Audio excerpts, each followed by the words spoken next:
I mean, again, he doesn't know who Gabriel is, right? Because he didn't come from an Abrahamic faith. The people of Mecca were pagan. Quran is mentioned, if this book was from other than God, they would have found in it many contradictions. If a book is without contradictions, that has no bearing on whether it comes from God or not. I've had phone books that are inerrant, but I certainly don't think God gave them. That we believe without understanding. Take this wing of flag, you sons! That the standard narrative has holes in it. The Prophet tells us because Satan or the devil sleeps over our nostrils. Those who oversleep and not pray Fajr on time, Satan urinates in their ears. I really do think Jesus was crucified and that he really was dead and buried. He thought that he was a son of God in the sense that he was specially chosen by God. I think Jesus really did think he was going to be the Messiah, the future king of Israel. I mean, that is, after all, why they crucified him. Hello everyone, and peace of Christ all of you. Please invite your friends, and today we will continue our comedy laughing at Muhammad.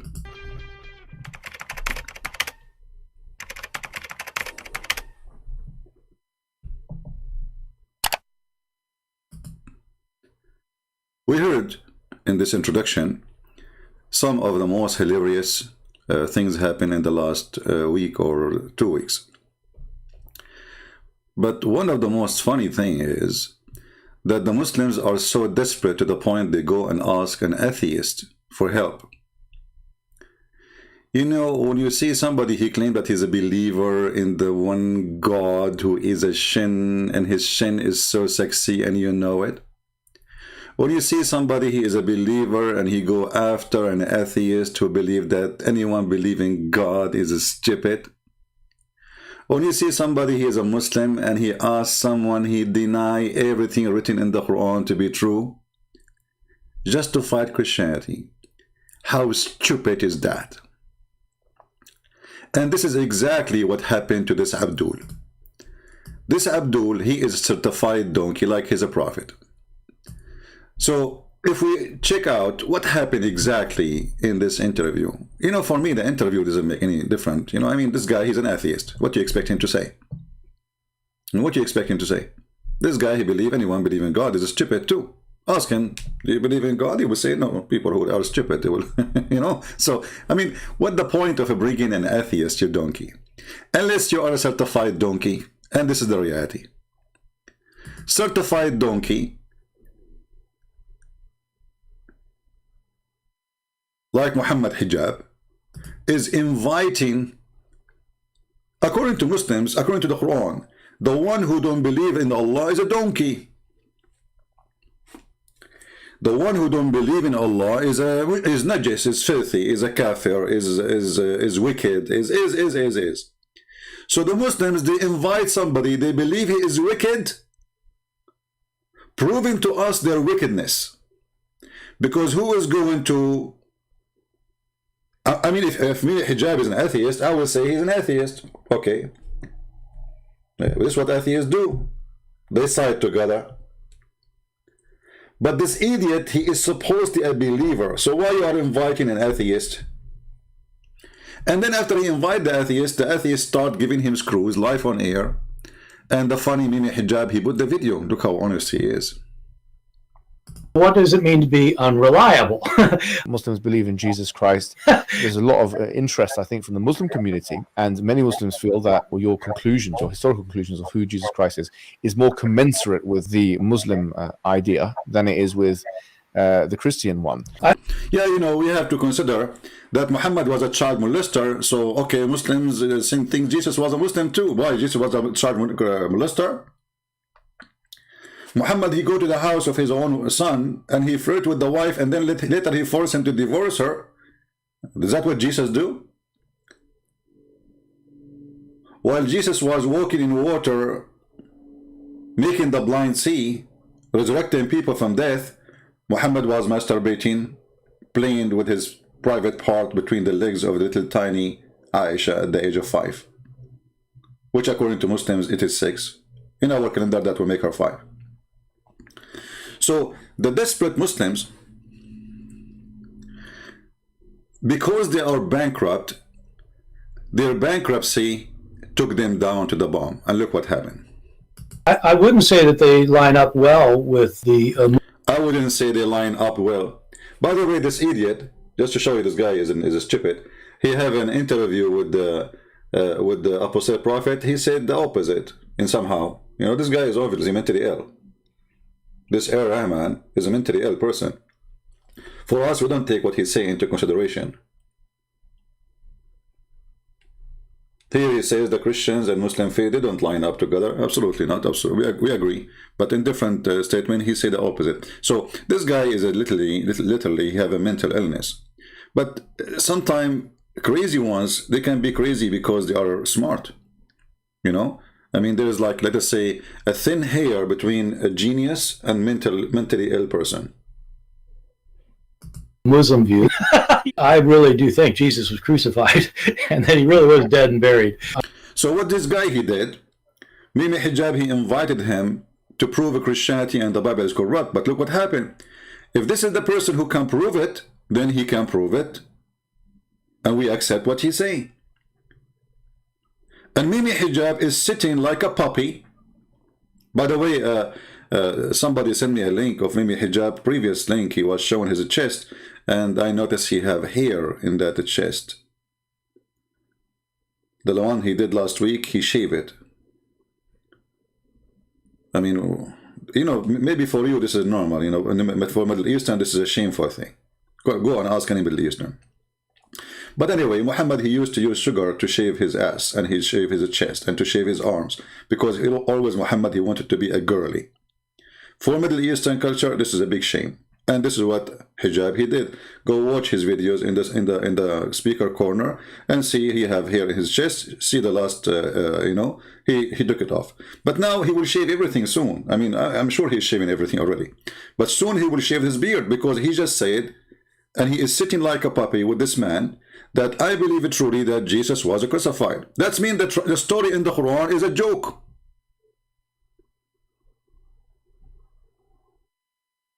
I believe it truly that Jesus was crucified. And not only that, the guy, he said it clearly that the most documented event in the world, it was the crucifixion of Jesus.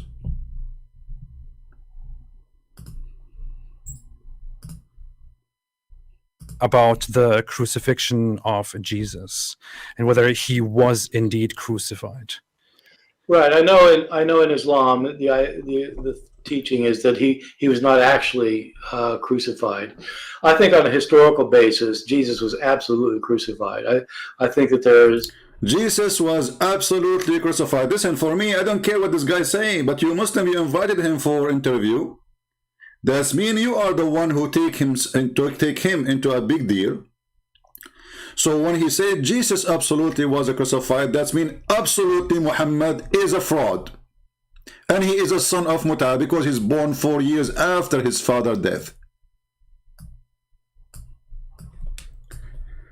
So when the Quran says, وَمَا صَلَبُوهُ, they crucified him not.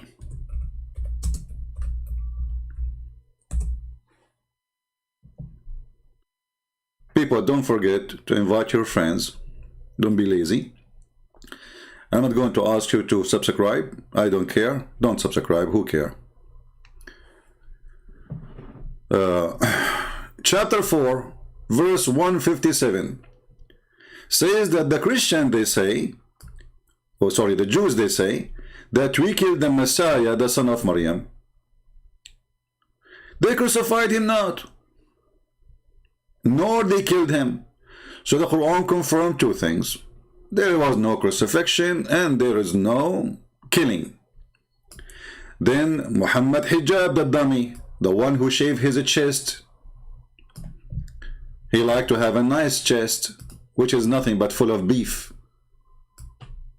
Too much beef and pig. Jesus absolutely was crucified. The one the Muslims, they take him into consideration. We don't take him into consideration. This guy is an atheist.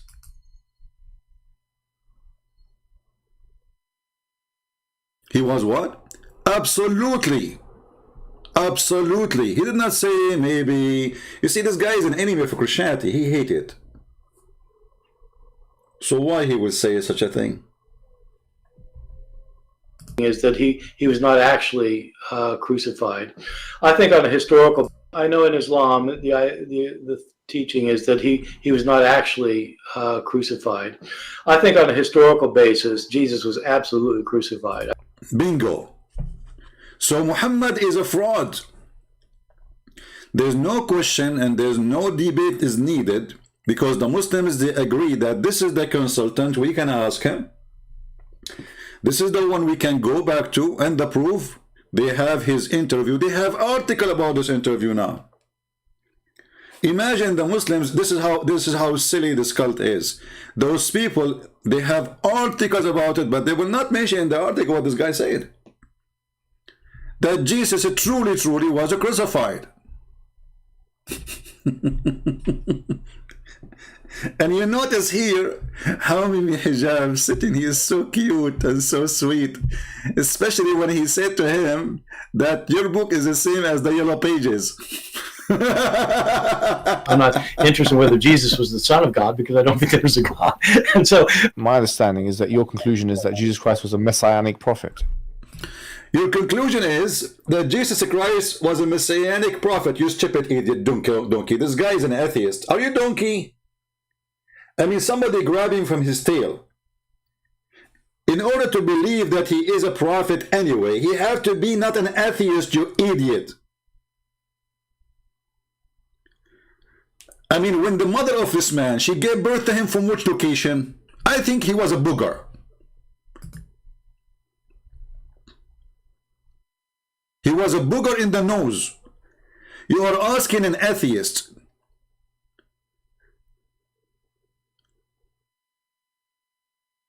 What?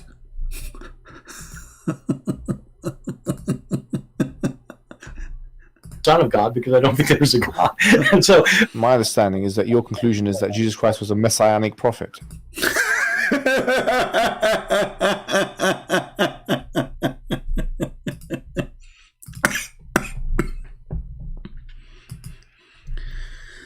I'm going to open my Skype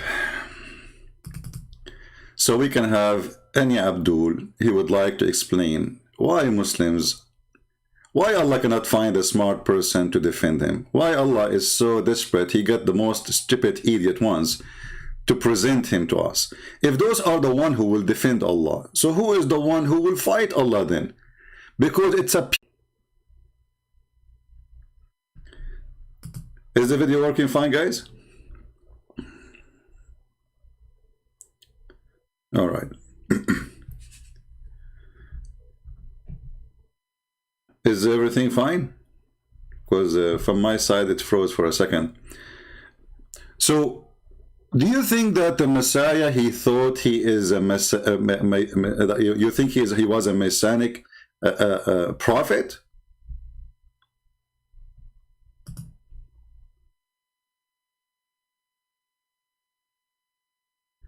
How in the world such a thing can happen?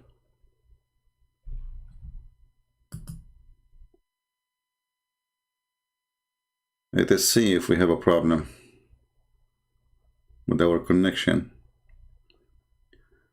I cannot view my page here. Let us see.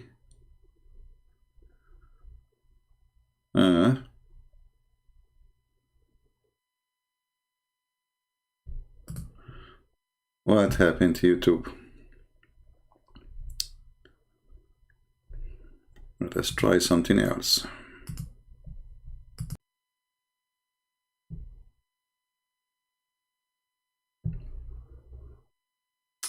I'm not sure what's happening. I don't know if you guys can hear me or not, but my YouTube page is not playing. I don't know. Is it working? Is it not working? What's happening? All right. Okay, now it's coming back. Let us see. All right, look like it's working. From my side, it was frozen. I don't know what happened. So listen carefully, Muhammadans. The first thing is confirmed from your Mimi that Jesus was crucified, and that means Muhammad is a fraud, Quran is a stupid, and Muhammad. You see, if this document, which is in the Bible, proving that Jesus was truly crucified, all your idea of Islam is gone. This guy, he demolished Islam in 1 second. Yes, absolutely, Jesus was crucified. Who is the one who said that? The one you brought him to the interview. For me, I will never invite this person for interview because he means nothing for me. I will invite him for a debate, but not for interview. You know, when I interview a person, it means I agree with him. That means he is the master and I am the student. This is what interview is about. You are the skilled, and we are here to ask you questions. Unless it's a job interview, then the story can be different. Somebody is hiring somebody. Are you hiring him? No.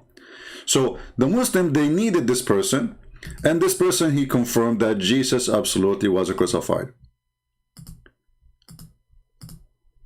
And for me, I will never interview such a person. But as long as the Muslims and even the atheists, they are interviewing him, I will have to use this interview against their own statement, because they are the one who believe that this interview is going to cause damage to Christianity. But it worked in the opposite way. The teaching is that he was not actually. I know in Islam the teaching is that he was not actually crucified. I think on a historical basis, Jesus was absolutely crucified. I think that there's, as a historian, there's almost no doubt about that. And in case your audience doesn't know, I don't identify as a Christian. I mean, I was raised a Christian, but I'm an atheist now. I'm not. I am an atheist now. In case the audience don't know. In case audience don't know. So why the Muslims are taking friends with the atheists now? Very simple. When your God is a devil, you throw him under the bus for the sake of your agenda. You have no value. You have none. Let us see this gentleman here.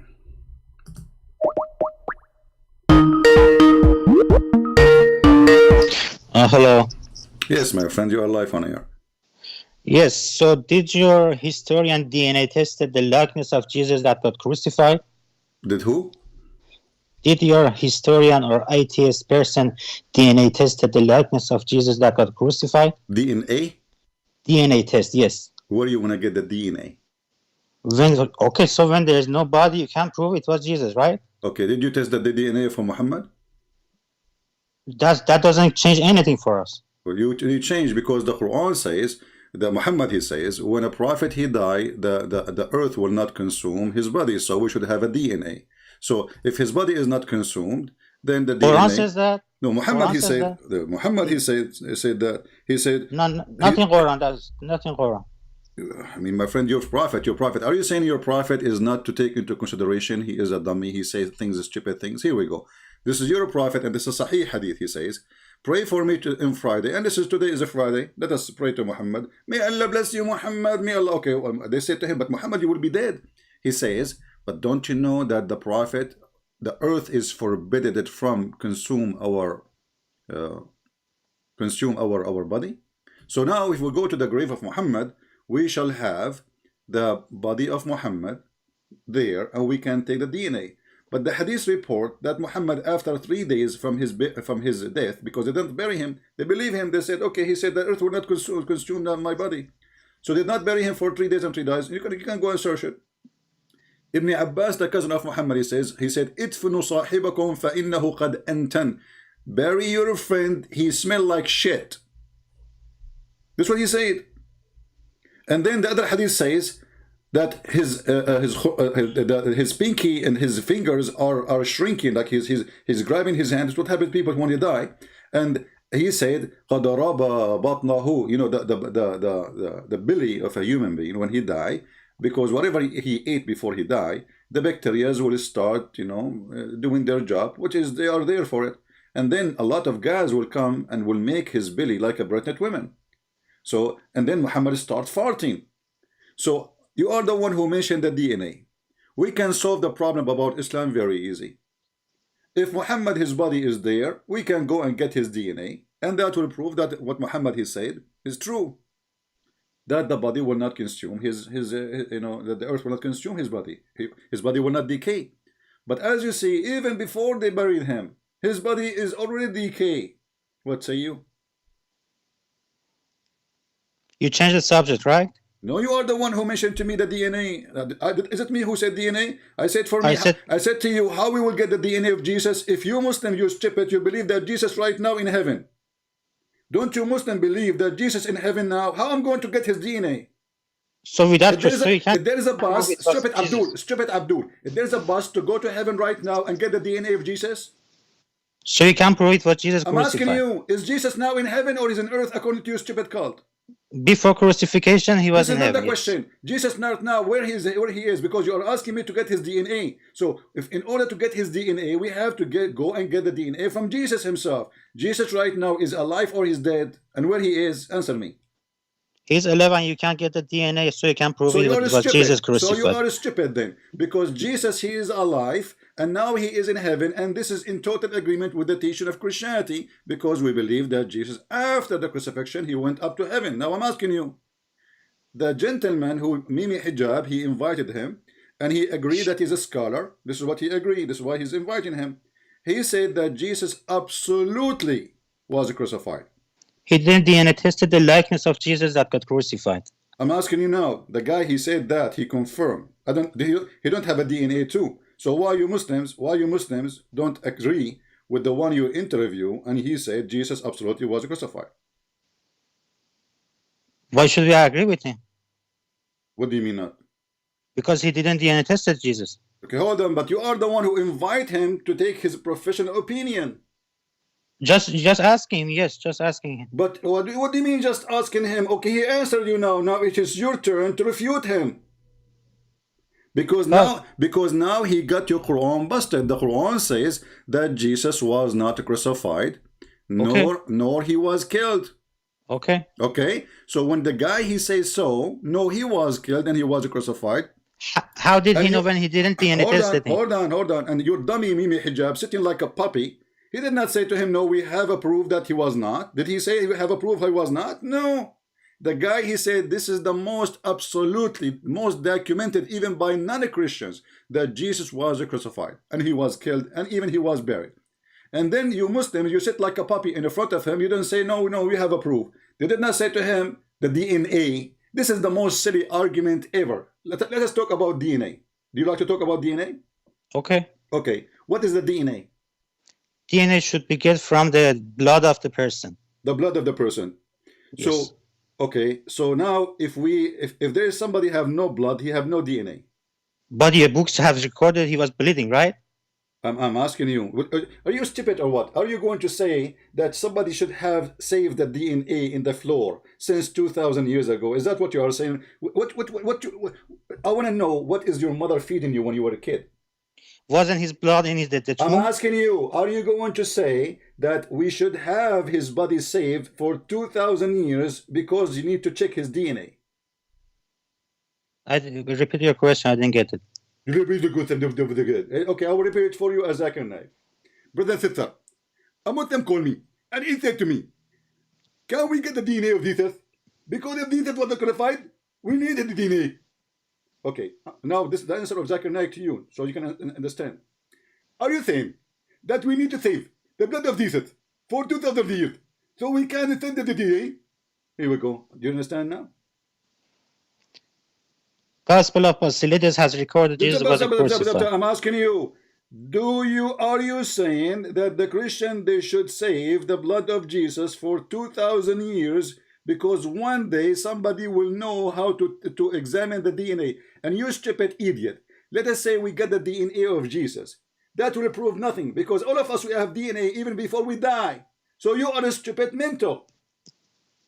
No, you can't prove it was Jesus because no one can test it. Prove it? Because if Jesus, he is dead or alive, the DNA is the DNA. Nothing changed. He's a No, life it changes because it was the likeness of him, because it wasn't Jesus. That's the change. That's the change. I mean, you know, this is one of the proof that Islam is stupid, that the God of Islam, he could not find one smart person to defend his religion. Now, why you did not answer about the DNA of your prophet? Why your prophet he lie? Saying You changed the subject. You changed the I am subject. not, because here we go. Nobody have DNA. You are being stupid. You know why? Nobody have has a DNA? DNA. Secondly, you idiot. Secondly, Jesus is in heaven and he is not in earth to go and find a grave and dig it and maybe we can find something. So the Muslims believe that he is in heaven. The Christian believe he is in heaven. So your argument is even against your own belief. No, you believe that he was in the tomb. The tomb had the blood. So where is the DNA of that blood? Well, you know, Jesus he resurrected, which means everything belongs to Jesus. Go back to Jesus. So you can't prove that the blood is belongs to Jesus. Can you prove there was blood? You guys have recorded he was bleeding. I'm saying to you, can you prove that the blood did not stay there? Can you prove it? What do you mean stay here? Well, aren't you the one who wanted DNA? Okay. Okay, can you find the blood? The tomb, where is the tomb? Go to the tomb. Can you find the blood? Isn't anything there? You stupid idiot. After 2,000 years, there's anything there. So you can prove it was Jesus. Okay. So you can prove it was Jesus.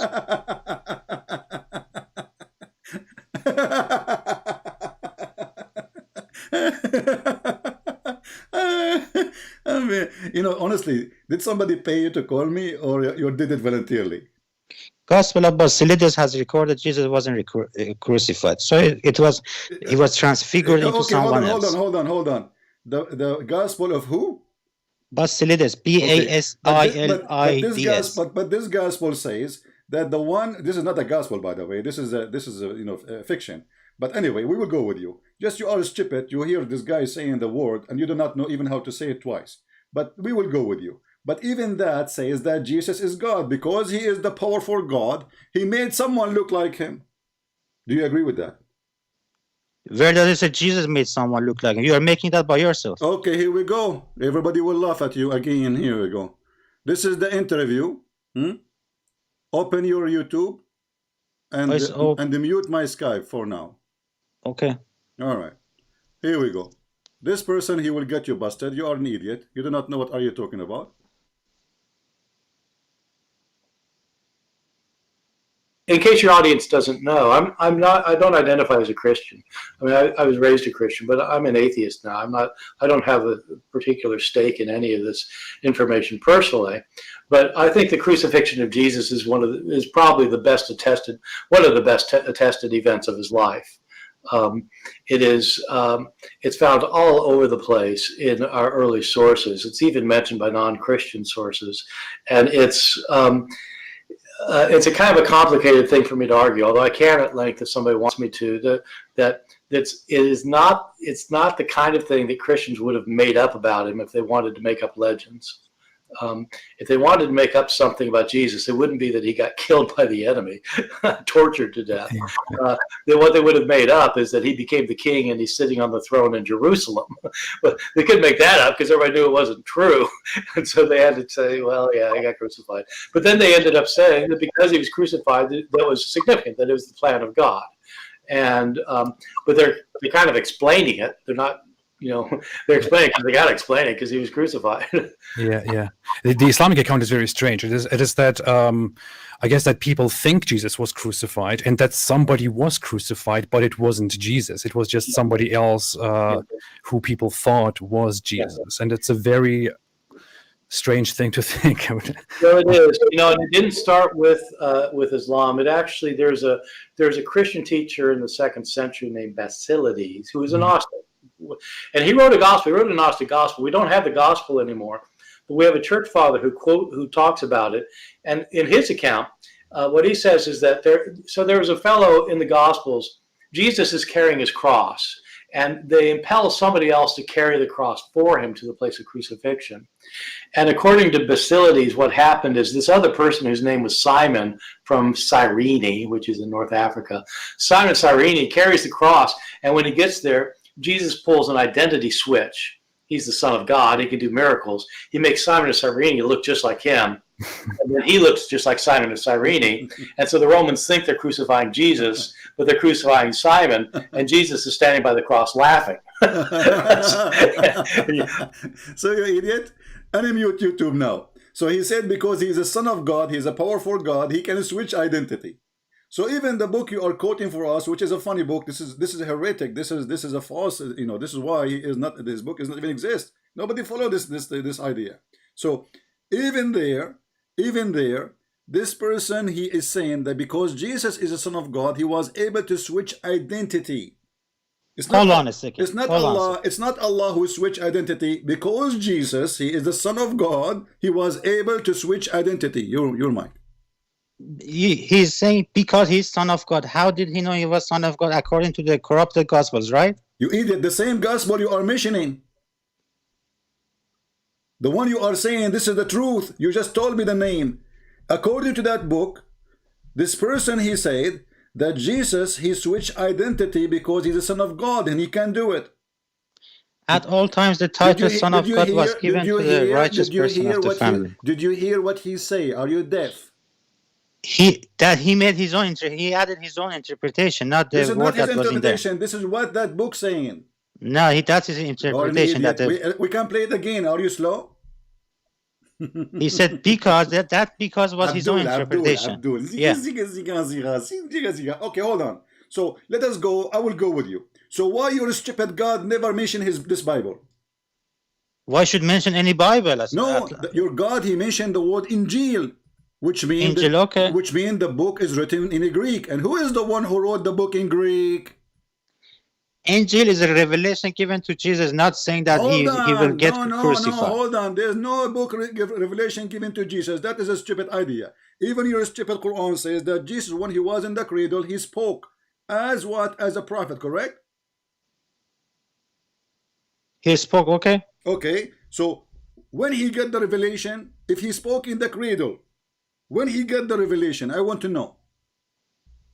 From his birth. Before his birth or after? After. After. Prove it. Go ahead. Give me the DNA test.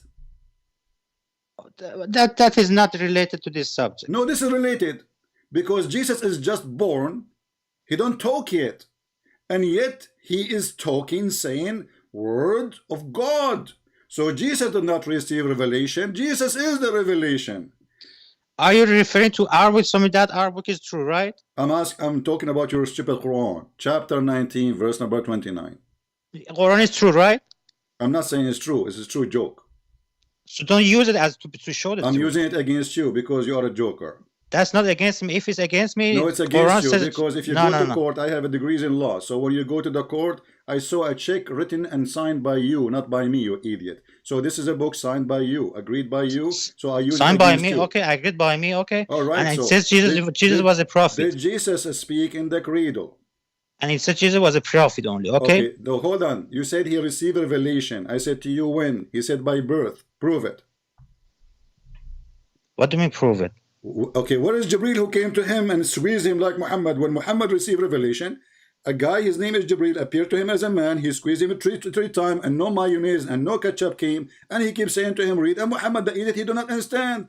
This is Jesus. He is just a little child, baby child. And yet, he do not need Jibril. He speaks wisdom. He speaks wisdom. Okay, look. He says, peace be upon me, the day I was born, the day I die, and the day I will be resurrected. Does it say that? This is Jesus talking. He did not say, oh, Jibril that came to me.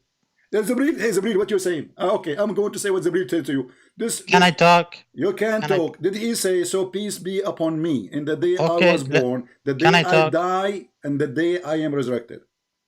That verse is about his normal life, that before judgment day he will die, and after judgment day he will rise. But he just said not peace about, he said peace on me. Peace be, okay, on him. Okay. How you can say peace on me, you idiot? He said that. No, peace have to come from God, unless he is God. Peace on me. I cannot say peace on me. I will say you can peace. I can say by myself, okay, peace on me. No, just to show that doesn't mean I am God. Just to show you how stupid you are. I'm not insulting you, by the way. I'm giving you a degree. But listen carefully. When you Muslim, you say the Prophet, peace be upon him, you are asking Allah to give him peace. Is that correct? No, that is honorification. That's honoring him. This is who is the one who will give him peace? You or Allah? That is honoring him. This is not a giving question. him You peace. need to honoring him. Why he was a whore? He need honoring. I'm asking you now. Who is the one who will give Muhammad peace? The one word peace. Who is the one who will provide peace to Muhammad? You or Allah? That's not the peace that you're talking about. We This are is not, honoring him. But first of all, there's no peace. In the Quran, it says, Allahu wa malaikatahu yusalluna ala nabi, which means they pray on Muhammad. You Muslim, you lie, you say, we send that him is a blessing. blessings. Okay, so now here we go. You say, so it's a blessing. So why you say peace be upon him then, if it's a blessing? It's a blessing. So why you say peace be upon him? What's wrong with it? Okay, where do you get it from? That's for honoring him. Where do you get it from? It's from Quran. Where? Show me. Go ahead. The same verse that you said. You mean about Prophet Muhammad or This is Jesus? about Jesus. I'm talking about Muhammad. Abdul, focus with me. What did you eat? Okay, the same verse that you quoted in You know Allah. what? I will change your name. I will call you a turtle. Because you have a brain of a turtle. Don't take a selfie because it's going to take forever. Listen carefully. When you Muslim says peace be upon him, speaking about Muhammad, where and who is the one who told you to honor Muhammad by saying peace be upon you? And who is the one who will give Muhammad peace on him? Your mind.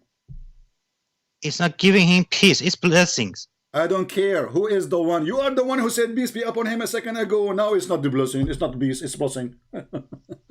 Turtle. Listen carefully. Focus with me. So don't stop shaking. Listen. When you say peace be upon Muhammad. Okay, right? that's for honoring him. Okay. Where you get it from? Where do you get this from? It's from Quran. Where? إن الله وملائكته يصلون على النبي. But this verse is saying Muhammad, Allah and the angels praying on Muhammad, not peace be upon him. That's blessings. Okay, you're stupid. Are you stupid? The word of blessing is not peace. Are you stupid or what? I'm asking you, where we can find the word peace be upon Muhammad? You said to me, Allah wa malaikatahu yusalluna ala nabi, and you don't know even how to speak Arabic. But that verse have nothing to do with blessing. That is Allah praying on Muhammad. You can interpret that your way. We I don't am care. not. We know Even that. Mimi Hijab, he said, this is why it says pray for, not to. That's not praying. That's He blessings. said that. Are you saying Muhammad Hijab was a liar? Muhammad Hijab is a fallible person. He can make mistake. Is your prophet a person who can make mistakes? No, he's infallible. But don't refer to hadiths. Prove it. Don't refer to the poo-poo of Muhammad. The second Muhammad he talked, he is the same as Mimi Hijab. So look with me. The one you said to me, chapter 33, verse number 56, it says, Allahu wa malaikatahu yusalluna ala nabi. So Allah, he pray for Muhammad, he don't pray to Muhammad. Supposedly that make a difference, but that doesn't make any difference. The Muslim, they fabricate the answer or the meaning. They say, oh, Allah and the angels send a blessing. So I'm asking you, where is the word peace be upon him coming from? That's alayhi salam. This is not the question. I'm asking you. You said to me, this is the verse about peace be upon him. This is not peace be upon him. This is, I don't want to use bad word. Abdul, are you why you go? I want you to do this. Okay. Okay. I want you to drink camel urine 3 times. Not in my book. What? Not in Quran. Not in my book. What do you mean not in the Quran? Where does it say drink camel urine in Quran? Where it says in the Quran, don't do mut'ah no more. Where does in your Old Testament says don't sell your daughter as a slave? Well, sell your when a Muslim he says don't. Where in the Old Testament says don't sell your daughter? Sell your daughter. It is renting a person to that's work. prostitution. Okay. I laugh at you. A person, he is a Hebrew. He can rent himself, regardless if it's a daughter or a man or a woman, for 7 years of slavery maximum, because this is how he can pay back what he borrowed, or he cannot even make living. So you idiot, you think when he say he sell his daughter, that's mean the guy who own her. That's it. It is 7 years contract. The person, he will use her as a maid, not as a whore. Now I'm asking you, when you're a prophet, you want to talk about slave, we can switch, and I will make you shish kebab. So I'm asking you now, when you're a prophet, he say something. You Muslims, do you have a backup for it or not? You say to me, don't use the hadith. Wonderful. I'm not going to use the hadith. The Quran says you can do mut'ah. Do you do mut'ah today? Do you hold on? Search Wikipedia sex slavery in Bible. They will show you Don't change this the verse. topic, Abdul. Do you follow the Quran or you follow the Hadith? Do you practice muta? I follow Quran. I follow Quran. So the practice Quran muta. says you do muta. Do you do muta? Okay. When last time your sister she rented herself? I don't have a sister. What about your mother? Mother doesn't. Where does Quran say mother should give muta? For women, who care about his mother if she's a daughter? Oh, it's marriage. So when you use the Quran, use the exact verse. It says, where does it say marriage? Okay, person in the should front give of everybody, can you show me the word marriage in the verse? Oh, it should be in the verse. Quran is a book. It's not in a verse. Quran, You said it says marriage. I want to see it. Show me. Quran clearly said that it's a sin for married people to get. Where? Guys, it's a sense of a marriage. What is a sense? Is that like a smell of marriage, but it's not marriage? I'm not getting what you're saying. Because you are slow, turtle. Okay, let us go back. You know, this is how you try to buy time. I'm not getting what you are saying. No, you know what I'm saying. So when the Quran says you can rent a woman to have sex with her for 3 days or 3 nights according to your prophet hadith, but you said you don't want to follow the hadith, no problem. So your prophet explained, he says, a man, he can rent a woman for day 2 or 3 days, boom, boom, he pay her wages, everybody go home, and this is so-called muta. He did not say the word marriage. So now I'm asking you, where in the verse it says you can marry a woman for sex temporarily? Chapter 4, verse number 24, 25 in the front of us. Where it says that? Why should it be in that verse? Quran has mentioned the verses of marriage in other verses. Show me where it says that. I don't care about verses. Connect the verses. No problem. Go ahead. Connect. So Connect what the verses. verse? What verse do you want? About marriage? Connect the verses. Connect the verses. About marriage? What's wrong with you? We are talking about what now? Where does it You know say what? if a married woman You know can? what? Be honest with me. Did you give any heart attack to your family? Are you married? Don't ask irrelevant questions. Because you are so stupid. We are talking about the same verse for the last 10 minutes, and now you are saying to me, we're talking about marriage? For sure we are talking about marriage. You said this is about marriage. I said to you, show me the word marriage. The word marriage is not in this verse. You remember you are the one who called me before and you said to me, ignore what is between the brackets, correct? Okay. Okay. Here they put it between bracket, ignore it. The word marriage is appearing between bracket. Ignore it. No, it's not here, but Quran is not one verse. No. Listen, it is you who said to me before, it's recorded, ignore what is between the bracket. Okay. So it is not there. It's a fabrication, and you are the one who asked me to ignore what is between the bracket. Ignore it. So now where is the word marriage? Where is the word? It's not there. It's in Quran. It's in Quran. It's not in that verse. Quran is a you book. Idiot. We are showing you the Quran. Show other verses clear mentions marriage. This is the verse speaking about muta. This is the only verse speaking about muta. How we are going to show you other verse have nothing to do with the muta. This is the verse about muta.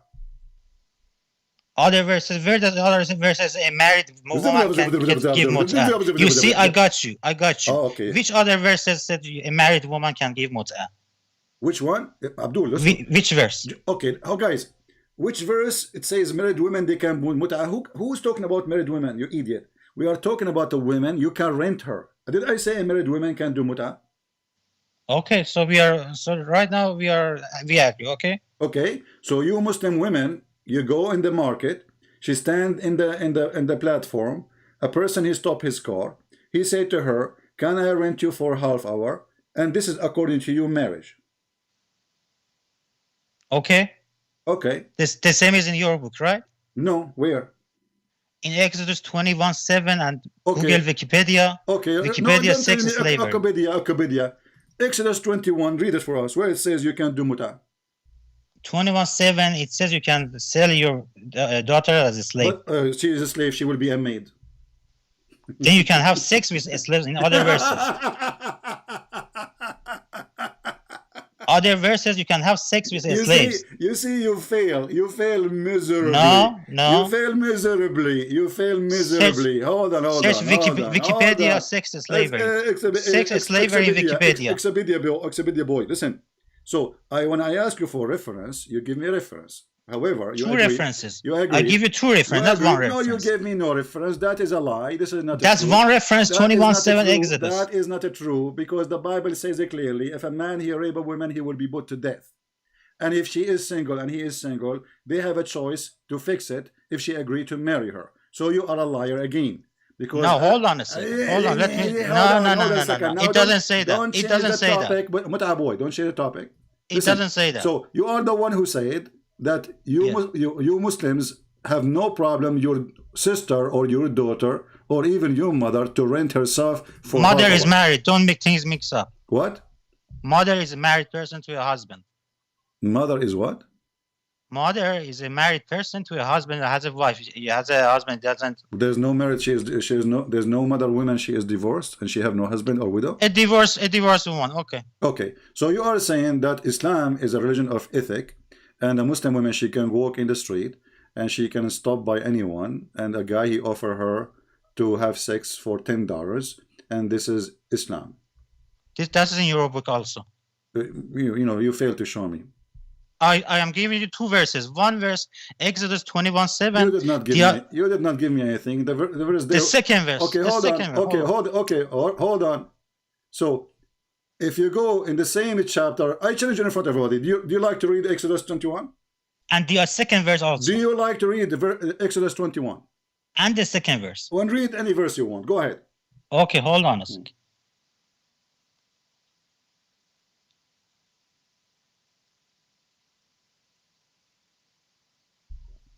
And remember, you are the one who asked to read the verses after it.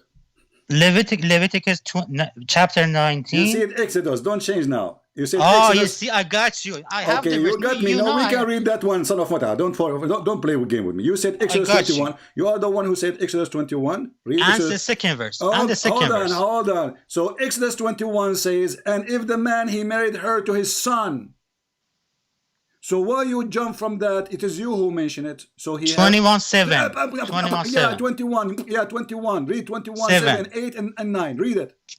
And also Leviticus 19, 20. Okay, we can read that too. No problem. But finish what you said. You coward. You're stupid. You see, and people, they say to me, well, you need to have more patience with those Abdul. Abdul, there's no patience in the world can hold a stupid mental person who believes that his mother, it's okay for her to rent her vagina. Here we go. This is Exodus 21. And verses you mentioned to me. It says here, and if a man shall sell his daughter to me, a maid servant, not a whore. Where does it say maid servant? It says in front of you, Potato. It's in front of you. It's a slave. It's a slave. You add words. I got you. And then it says, and if he have married her to his son, you are a stupid idiot. You are a certified donkey. But look what we got from you. That your mother, she can rent her vagina and you have no problem with that. My mother is married. She can't. Get lost. She will be divorced soon and she will be available. Especially when she watched this video. You see when they lie? Go and read it. It says if he married her to his son, not even to himself.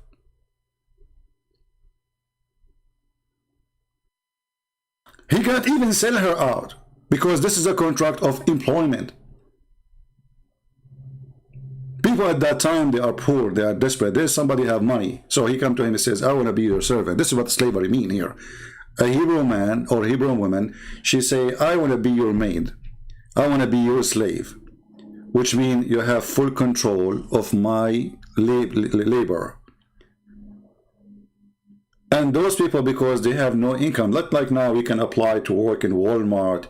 You can work as a taxi driver. There's no jobs. There's no opportunity. There's people who have money and there's people who have none. So the one who have none, he offer his service and that will give him food, will give him shelter. This is not really a slavery, the one we knew. This is why it says he sell. So he take money in return of his daughter, and this is the daughter have to agree too. The daughter, she will go and say, okay, father, we cannot afford it. What we can do? I will go and work for this guy. Negotiate with him for how long and how much he will give you money so he can survive me and my family. So a member of the family, or even sometimes the whole family go. But what we got from you, which is very important, that a Muslim woman, she can rent her private part for a bunch of dollars. And actually, if we go to the Muslim website, the Muslims, they have no shame to use even the word rental. You believe it or not?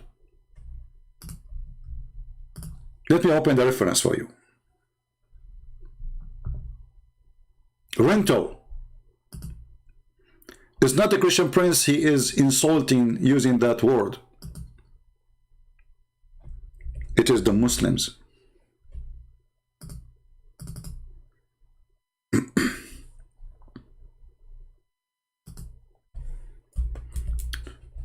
This is a Muslim website. I'll put it for you on the screen.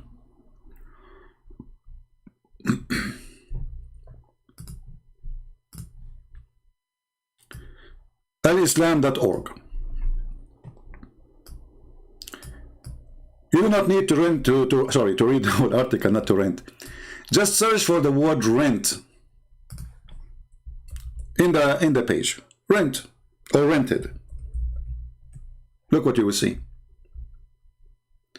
In some work, a special term applied to women who participate in such a mustajara. In Arabic, mustajara mean rented women. Muta is considered as a kind of rental. So how the Muslims, they lie and they say Islam and Christianity, they share the same God. Women, they are renting their vagina to get paid for sex. This is from God. So what is prostitution then?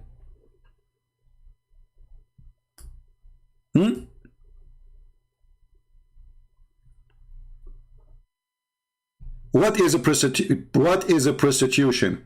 For those who they are in the chat, going out of our topic, especially females, I will block you all. One after one. Anyone is coming here for her stupidity, get lost.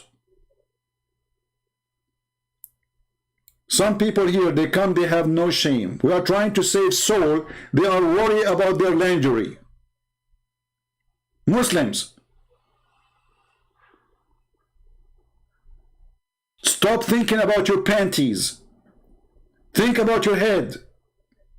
Think about your soul. Think about your salvation. So whoever is stupid person, admins, anyone who go out of the topic, start having personal conversation, block them immediately. This is not what we are here for. This is not a chat forum for people to have hello, how you doing? This is not a coffee shop.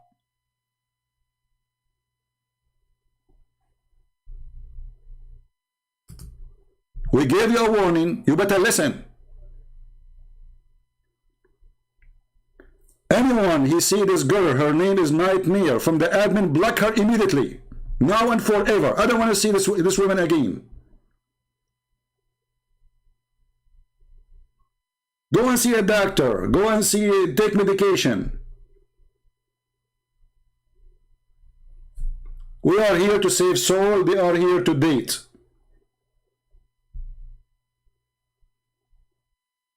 What a stupid people. I mean, we have patient first time, second time, third time. Are you a bug?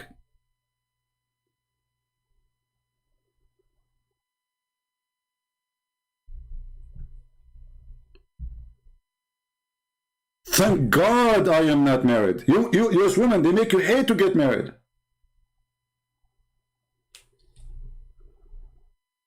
What's wrong with those people?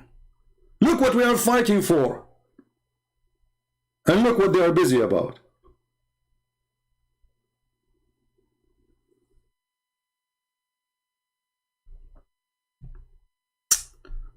Sorry guys, but sometimes you lose your patience, man. And Muhammad, he have 13 of them. 13? You must be mentally ill, Muhammad. How you can handle it?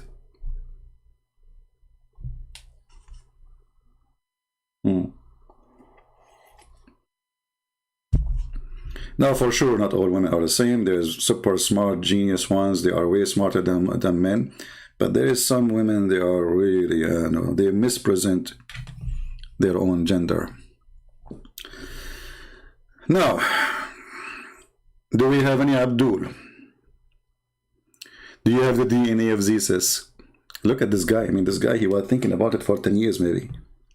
The DNA of Jesus. What do you want? Do you have the DNA of Jesus?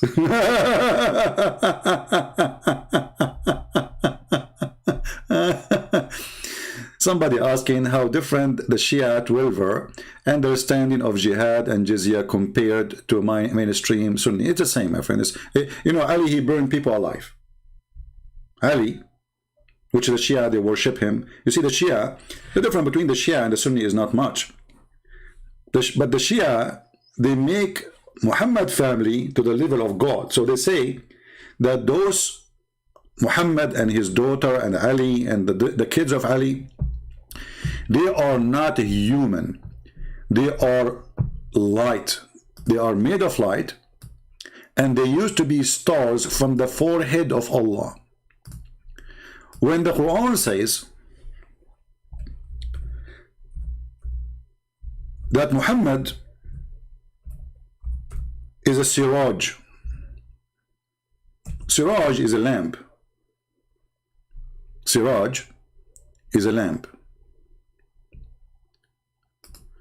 So the Shia, they go to this verse and they say, as long Muhammad, he was a siraj, that make him a light, is a lamp.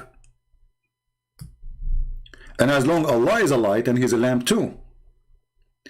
Therefore, the children of Muhammad, they are lamps and light too. So the Shia, they take Muhammad and his family to higher level of worshipping. Otherwise, both of them they worship. But the Shia, they worship the whole family. The Muslim Sunni, they worship Muhammad alone.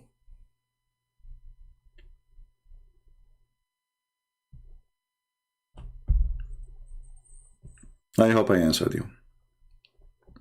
There's a person he mentioned about Al-Mahdi, you know, Al-Mahdi in the comment in the previous video. I mean, you know, the Muslims, they have their own fantasy, you know, always. Islam is a fantasy. Islam is not a reality. Everything is a fantasy. So, if I say to you, like if you ask a Muslim, who is the Mahdi? Who is the Mahdi? Who is a Muslim can answer us? They don't know. They have fiction stories. And they go so far to the point they say that the Mahdi is the grandson of Simon. His what?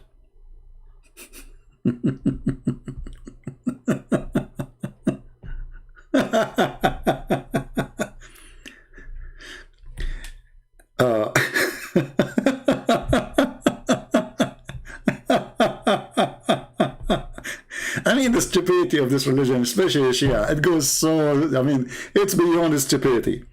So Simon, he is the grandfather of Al-Mahdi, the Imam Al-Mahdi, which the Muslims are waiting for, and he is the grandfather from the mother side. From the mother side, remember.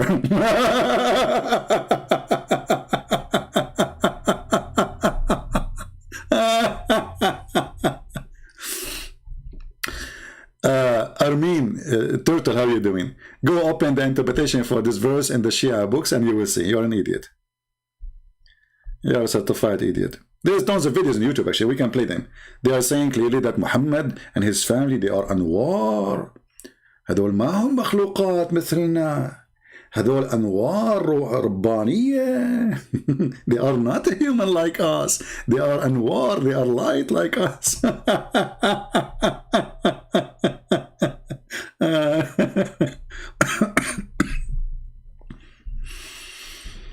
Oh boy.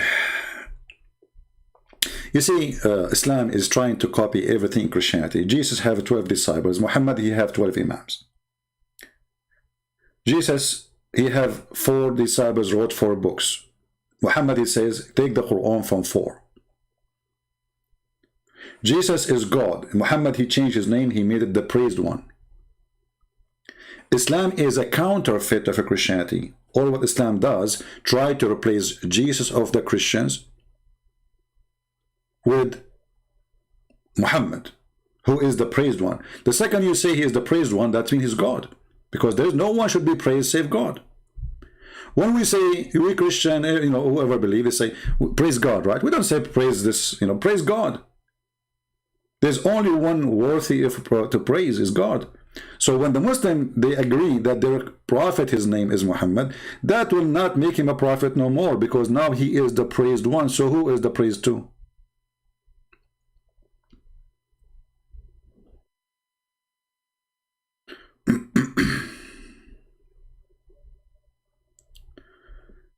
Anyway.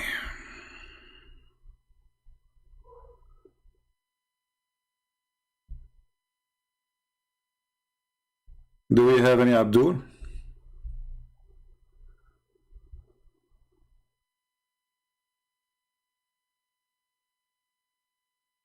Somebody is saying to me where we can find those you are talking about, that Simon. Actually, there's a book Muslims they have. Let me try to find it. But as you know, everything in Arabic. This is why it's extremely important to know Arabic in order to get access to the garbage of Islam.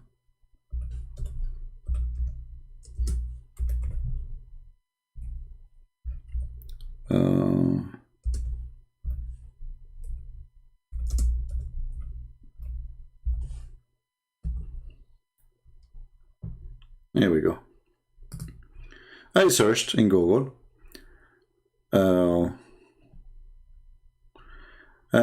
I guess this is the copy, the front page of the book. Simon, they call him as-Safa, Wasiyu Isa, which means the one who Jesus, he gave him orders, let us say, to inherit him. وجد الإمام المهدي لأمه, and he is the grandfather of the Imam al-Mahdi from his mother's side. And this is written by Ali al-Qurani, the Imam Ali al-Qurani, about al-Imam al-Mahdi, as you see. And this is printed, this book, 2014. But this is just, let us say, a recollection of a previous information written in books for centuries, So this guy is not making something new. He is just saying, well, this is what it is. And let us give you a reference, put them together in a new book. All right? Very silly, very stupid book, as usual. But I'm not surprised. It is Islam, and this is what Muslims do. Muslims do what Muslims do. Never expect something smart to come out of somebody he think like a turtle. We just receive a call from a person. He have no problem if his mother, she rent her vagina. Said, so what? No problem.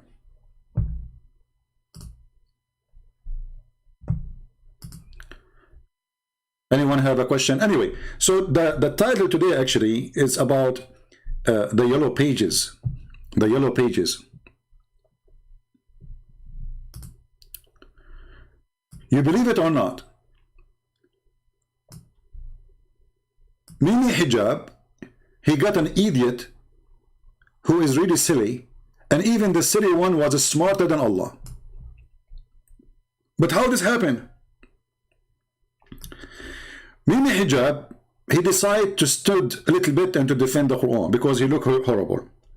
So he decided to say something, to add a spice to the conversation. He thought he can make a point of intelligence. In the Quran, it's mentioned if this book was from other than God, they would have found in it many contradictions. If a book is without contradictions, that has no bearing on whether it comes from God or not. I've had phone books that are inerrant, but I certainly don't think God gave them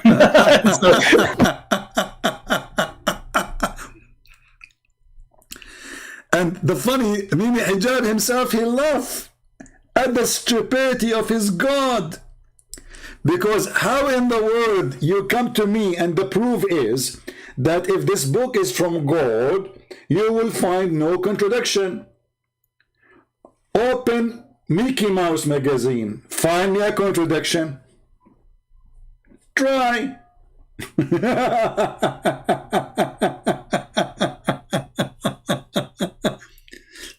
So this person, even though we believe he is really mentally ill, he's smart. This Harman, whatever his name. Right away, he kicked Muhammad hijab in his anus, not in his balls, because he don't have any. That's why he ran away from debating me.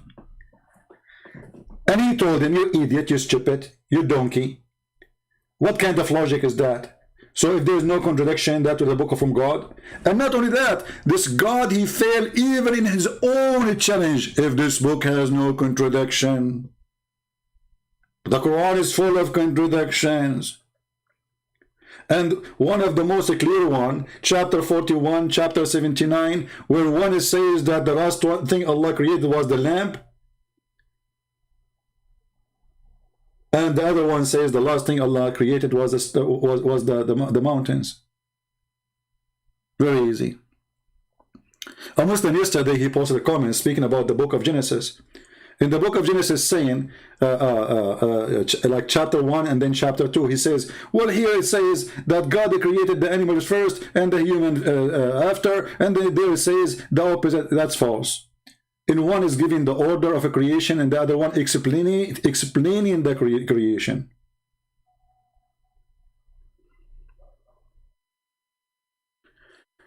Is it allowed for a Christian to fight back evil? You see, depend in the evil. As an example, if the evil is somebody, if I live in a city, I should not fight evil by evil. Christians always have to fight evil. But the Bible says don't fight evil by evil. Which means, if somebody rape your wife, you don't go and rape his wife. That is evil. If somebody stole your money, you don't go and steal somebody's money from his family. Go take your money. Jesus said the one who lives by the sword will die. Which means when you commit a crime, it is the right of other side to take you down by the sword, the same as you did to them. So the Bible is full of verses speaking about justice, and the one who killed must be killed. So yes, we fight evil, but not by evil.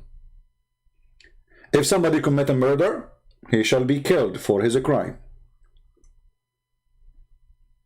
If a terrorist come to my house right now, he want to shoot me. I have enough bullet to make his ass more than my filter to the water.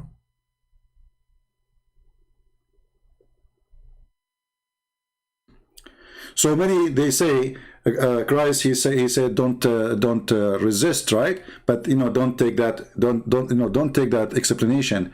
Jesus himself, he said to them, the one who don't have a sword, go on by one. They said to him, we have two. He said, that's enough. So two for what? To protect themselves when they travel to go in the road, not to go and invade and to kill. Enough. You have two guns, that's enough. You do not need to have a storage of weapon, because that means you are going to war. That's not for defense no more. Abu Turab al-Harbi. Okay, Master Abu Turab, you are saying to me you are absolutely an idiot. Why you don't call me, my friend? Let us see who is the idiot. Guys, what do you think? What do you think? When you Muslims, you invite an atheist to prove Islam wrong, but the target is to prove a Christianity wrong. Who is the idiot? When you do interview to someone, he is an atheist. Are you aligning with atheism just to fight Christianity? This is who you are. This is idiot behavior. So Abu Turab al-Harbi, and you are dressed as an Arab, but I don't believe this is your picture. This is the picture of Mimi Hijab after he shaved. Do you dare to call me? In front of everybody. Challenge, and let us see who is the idiot. The idiot, my friend, is the one who say that when you go in the bathroom, shaitan, he go inside your anus. That is an idiot. And that is your prophet. The idiot is somebody, he says, that when you go to heaven, Allah will give you boobs, big boobs. That is a stupid, low-class, trashy idiot. The idiot is somebody he believe that there is a prophet, his name is Muhammad. If we believe in him, Allah, his God, will give us endless penis. I want you to tell me how you will walk with it, Abu Turab. Are you going to walk forward or backward? Because I'm telling you from now, walking forward with endless penis is impossible.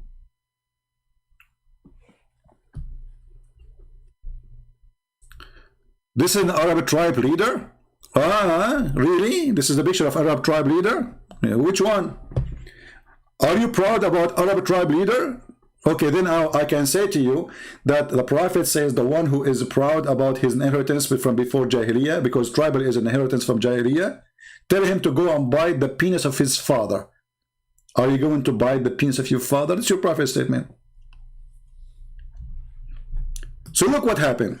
This guy is proud about a tribe leader, and his Prophet forbid him from being proud about anyone except him, because he wants people to worship him. This is from the Jahiliyyah time, which means from pre-Islam, that people are proud about their tribes. Muhammad, he said, if somebody he do such a thing, tell him, go and bite the penis of your father.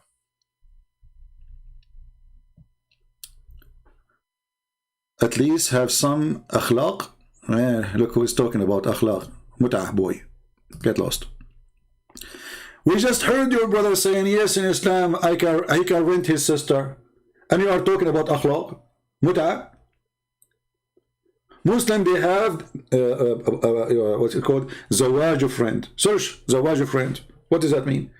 You marry a woman as a friend. So what does that mean? Well, you take her to the hotel, you do boom boom, and then everybody go home. Really? Yeah. What about a travel marriage? You go, let us say a Muslim Abdul is going to Jeddah. His wife, she is in Mecca. What he do? He go in the hotel. He said, can you provide me with the women with the bed? I'm going to stay here for 10 days. He said, sure, halal. They make marriage for 10 days. This is Islam, my friend. Is the lowest ever religion, and yet nobody speak about ethic and ethical as they do.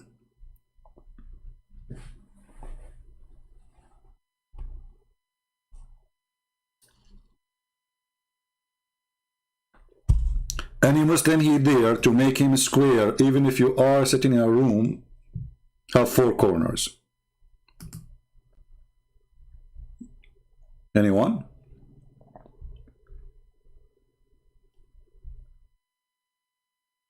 Who's a Muslim want to do it?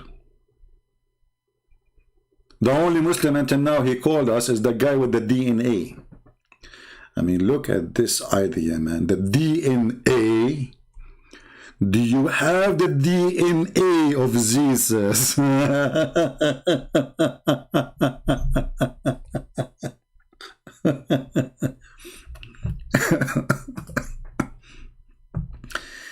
You have a brain of a turtle.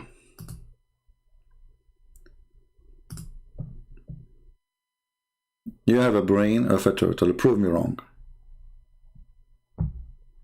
Who is a Muslim wanna come here and call me? The yellow pages, and here we go, my proof in front of you. The yellow pages is way better than the Quran. Yellow pages have 0 contradiction. Quran is full of contradiction. That has no bearing on whether it comes from God or not. I've had phone books that are inerrant, but I certainly don't think God gave them. So, no, that is my view. It's a necessary condition for a book from God not to have contradictions. That's an assumption about what kind of... It's a necessary condition. Listen carefully, Abdul. It's a necessary condition from God not to have contradiction in the book, to be a book of God. No problem. No problem. Who's a Muslim and prove that Quran have no contradiction? I say the whole Quran is a contradiction. I say I challenge you to choose for me a chapter is not a stupid, and I will not find a contradiction in it.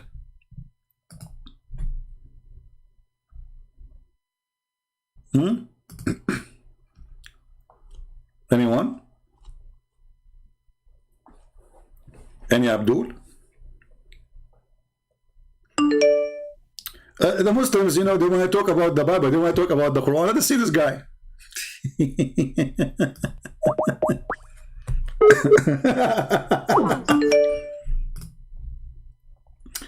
Yeah, let's call him. Just for fun.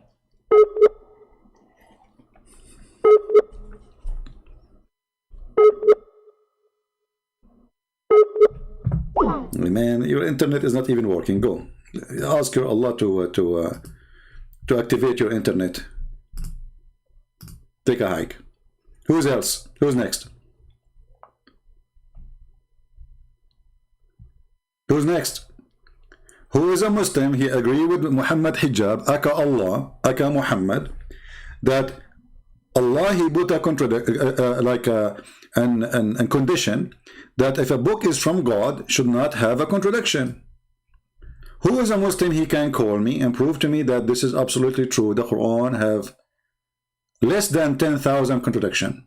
It's a necessary condition for a book from God not to have contradictions. Did you hear it, Muslims?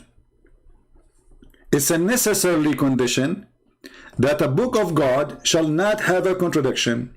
Who can activate that condition and call me?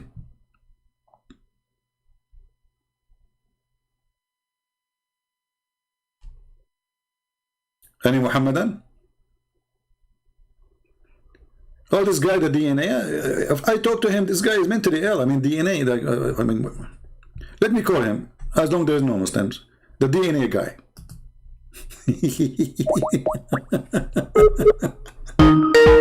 What do we say when you go bankrupt to look for your pennies, and here's our pennies now.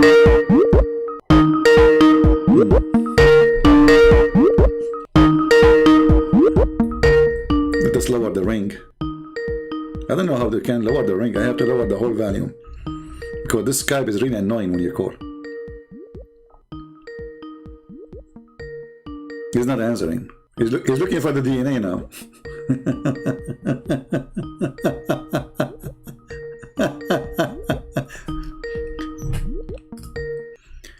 Actually, even the story about the crucifixion of Jesus proving Muhammad to be a stupid and fraud. Because look what happened.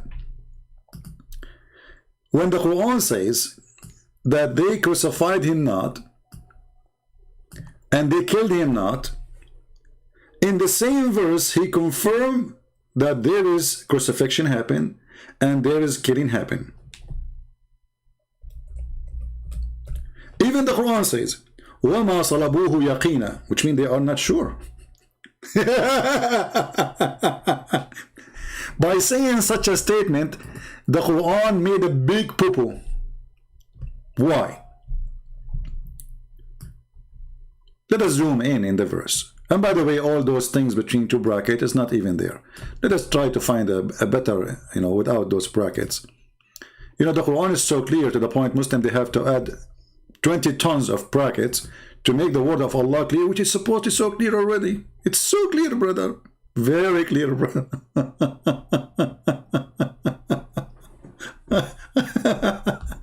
Anyway, read with me. That they said, okay, who is the one who said? The Jews. They said they made a great lies about Mary. Okay, what is that? They say Mary, according to the Quran, Mary, she was not married, sleeping around. But this is absolutely false, because the Bible says it clearly that Mary, she was engaged. And engagement for the Jews is a marriage, but without sharing the house, which means the women, she did not sleep with the husband yet. She did not move to the house of the husband. And they are not, let us say, they are legally married by religion, but they are not practicing the marriage yet. He cannot take her until, let us say, they agree when the day to move to his house, he prepare his house, etc. It is just let us say, a traditional thing. But the marriage is already, she is his wife, which means if he wanna sleep with her, he can, and he will not be accused of anything, because already she is his wife. This is what engagement is for the Jews. The Muslim today, actually, they call it Katbul Kitab. This is something they took from the Jews. Her marriage is written, Katbul Kitab. So, And this is we practice until now in our churches. They call it half marriage, which means they go and they make an engagement. But the Jewish, they go farther than that, and they say this is total marriage, which means there's no additional things need to be done. Anytime they agree to move the woman, she moved to the husband's house, she's his wife anyway. So the Jews, they never will accuse such an accusation, unless they are trying just to insult. And something they can do today, you know, no problem. But this is not based on religion. This is not based in the Jewish scriptures. And then he continues saying, and they said, we killed Jesus Christ, the son of Mary, the messenger of Allah, but they killed him not, nor certified him, but it was made appear to them. This is the DNA guy. Hey DNA, how are you? I'm good. So I received a missed call from you. I wasn't at my phone. Yeah, what do you think about what this guy, he said that it's necessarily for a book not to have contradiction to be from God? Do you agree with that? Okay, but the way you want to twist the book, you can get... I don't want to twist you. You explain to me. What do you think? I will make a deal with you. You are the one. You will be the judge. Which one Allah created first? The stars or the mountains? Show the both verses. No, I don't care about you. You are the Muslim. I want an answer from you. Which one Allah created first, the stars or the mountains? Skies got expanded in the. I know which verse you. Oh, I got you. The other verse says skies were expanded. Thumma doesn't mean necessarily this is not the order. question. This is not the question. Which one Allah created first, the mountains or the stars?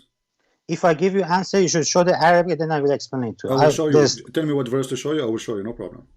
Okay, stars. Show me. Tell me what verse. You are asking me. You show me the verse. Yeah, I'm asking you. You are the Muslim, not me. I'm a Christian prince. I'm not a Muslim prince. You asked me. You should show me the verse. I'm asking you which one Allah created first, the stars or the mountains? Which one? Mountains. He created the mountains first. Show me the verse. I will explain. I don't know. I'm asking you. Don't tell me. Show me. Okay, I will help you. I will help you. Chapter 2, verse number 29. What this verse is saying? Chapter, hold on a second. You can show it? Yeah, I can. You have to pay me first. It's a secret because there's no DNA. So you couldn't prove it was Jesus, right? Mm-hmm. Yeah, we could not. Absolutely. There's no DNA. Okay. Read it for us and explain to us with your special intelligence. You can use the muta tactique if you want.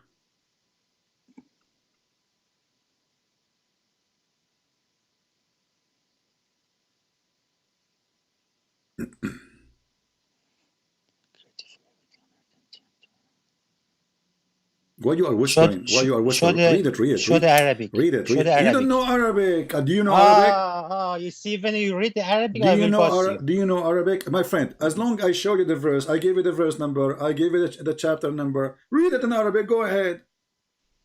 What's wrong with you? And you are not an Arab, and you don't speak Arabic, so what you are saying to me, show me in Arabic? This is debunked in Islamic websites. Oh, debunked in Islamic website.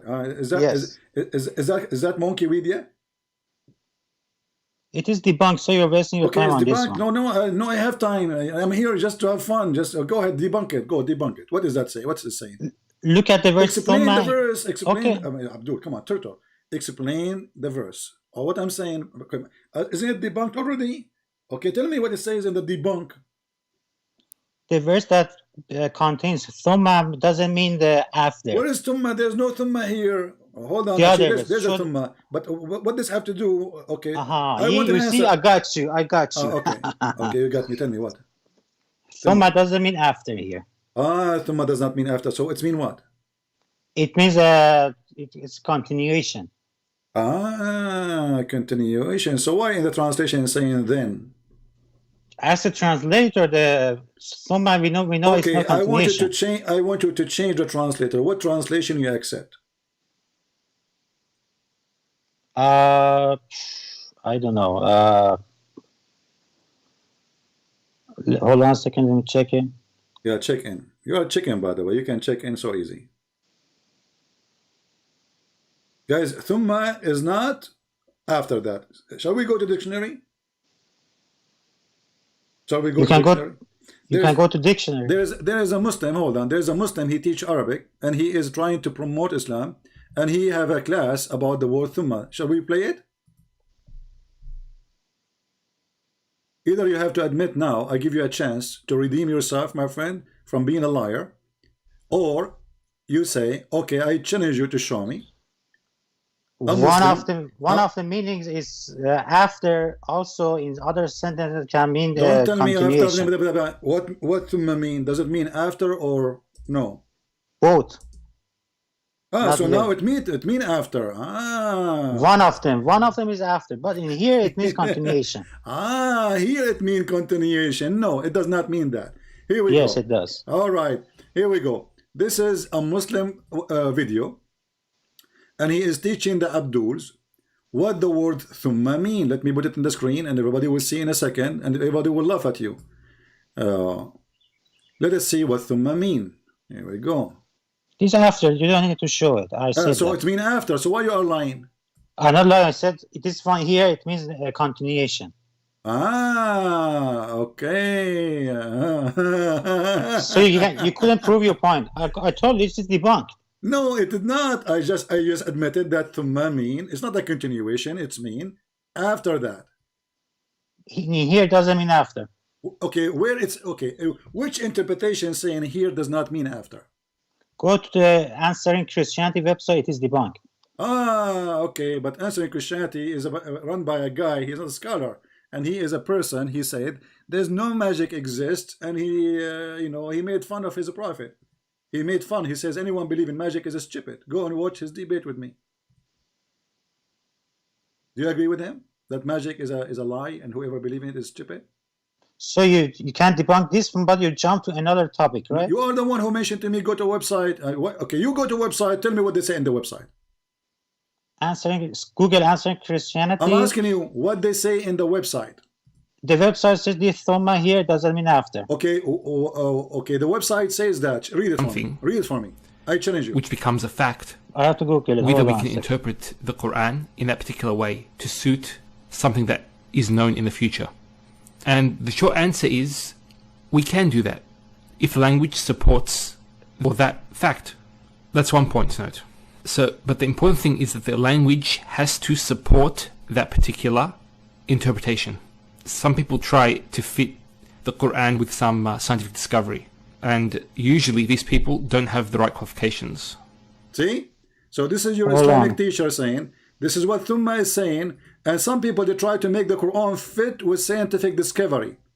So they are liars, and this is a Muslim saying that. Why you want to say that? This is not a Christian prince. And there's a party called thumma. But the question was, how do we know that thumma does not have the meaning of order? Because scientifically we know that the heavens were created before the earth. So the questioner asked whether that was to do with the scientific knowledge that we have. Does scientific knowledge interpret the way we understand verses? Meaning in the future, if we discover something which becomes a fact, whether we can interpret the Quran in that particular way to suit something that is known in the future. See? So thumma is an order of a creation. This potato, he says in a website it says that, in this website it says that. This is a lie.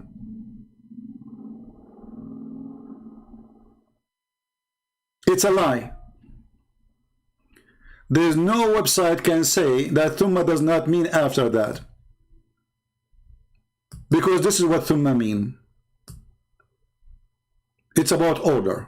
Which one is done first, which one is done after. Of the particle thumma in a specific verse, and in the same context we have also the particle thumma here in this verse, which is describing the creation of the earth followed by the creation of the heavens. Did he say followed by? This is an Islamic person who is a sheikh, supposedly, who is a professional in Arabic, and he is saying those who they are trying to lie about what thumma mean. We cannot do that. Followed by. We will call this Abdul again, even though he's an idiot. But what we can do, he's the only Abdul in the stage. What we can do, guys? Sorry.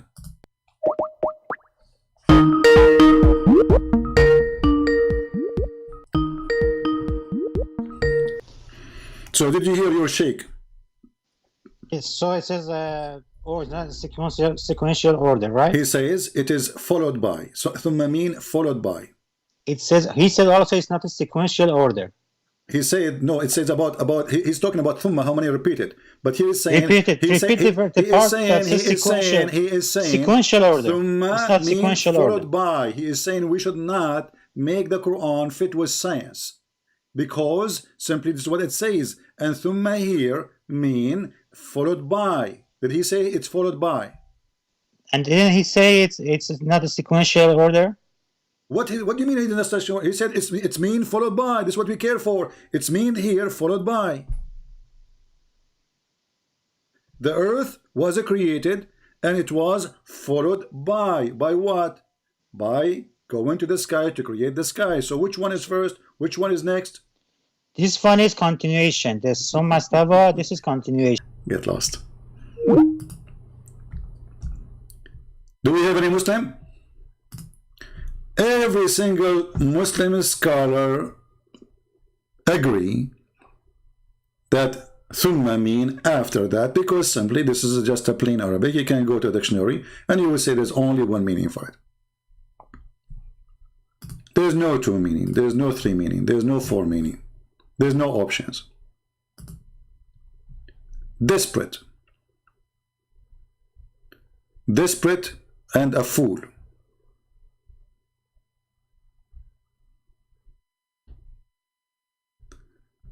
Do we have any Abdul?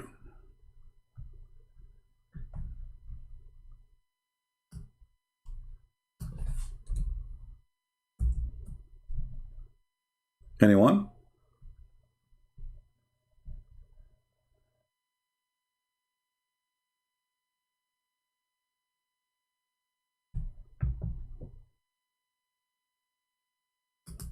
Any one, any two, any half?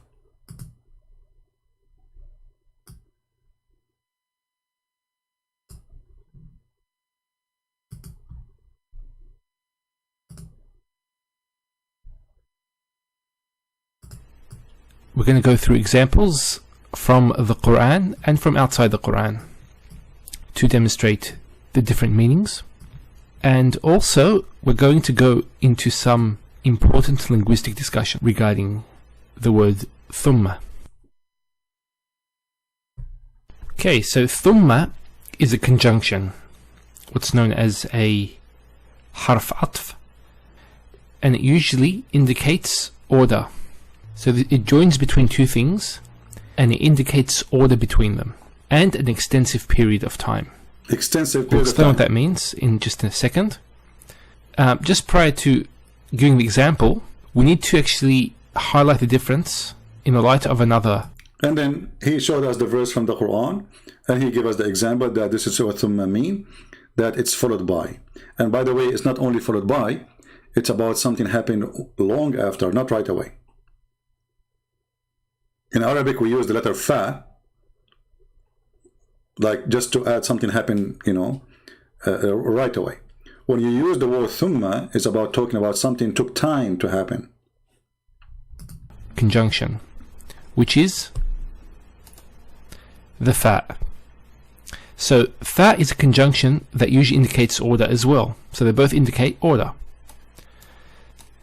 The difference is that thumma indicates an extensive period, while fa indicates a brief period. So when the Quran says thumma, not only is saying after that, it is indicate long time after. Long time after. So it's not just a question if it's after no or not. It is long time after. And this is the professional in Arabic, supposedly, who is using his channel to convert people to Islam.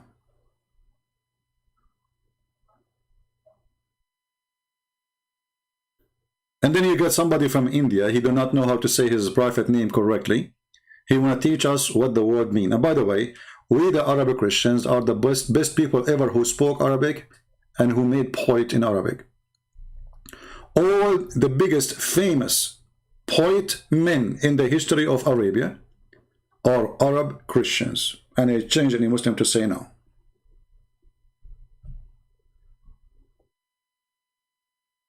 So, Mimi Hijab, he made it clear that he agreed with his God that if the Quran is from a book, not from God, then this book shall have, you know, a contradiction. And the Quran is the book of contradiction. Every page is a book of contradiction. Not in a place, not in two places. I mean, look at this guy. He look funny. He lost his 4 teeth like Muhammad. Do you know, guys, that Muhammad, he lost his teeth? I don't know how Muhammad was reciting the Quran. The guy, he had no teeth. Somebody threw a rock at him, and then he broke all his teeth. And then, how Muslim can receive Quran from the guy when he cannot even pronounce the word correctly? Take your teeth off and see how what will happen to your pronunciation. Right? See Luke 19:27. I called you potato and we laugh at you. We see them. We see them. Okay, I will go with you. Guys, I will go with you just to show you how stupid you are. When I say Muslims, they are the last one who can defend their stupid God. I mean it. When I say stupidity is amazing, I mean it. Look what you just did. Let us say, for the sake of argument, your post makes sense, which is not, because simply we can defeat anything you claim there. But how your stupid Quran says, I agree with it. When your stupid Quran says, I agree with Luke, I agree with Matthew, I agree with John, I agree with whatever with you, and you are saying, I don't agree.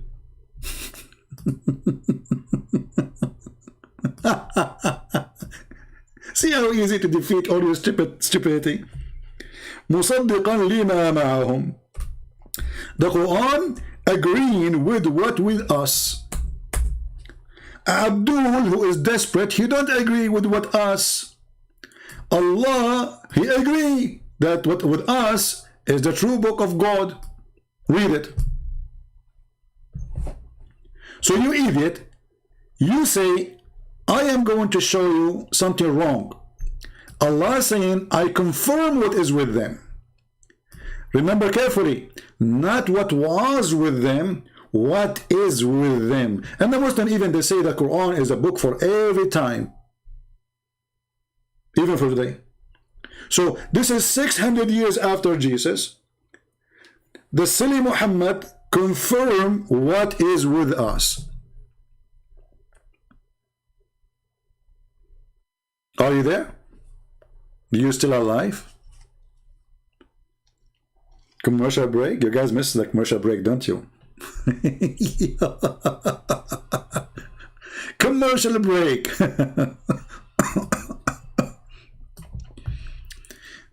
You see, if you start reading the verses from the Bible and you show them that they are stupid and they are silly, they will say to you at the end, you are lying.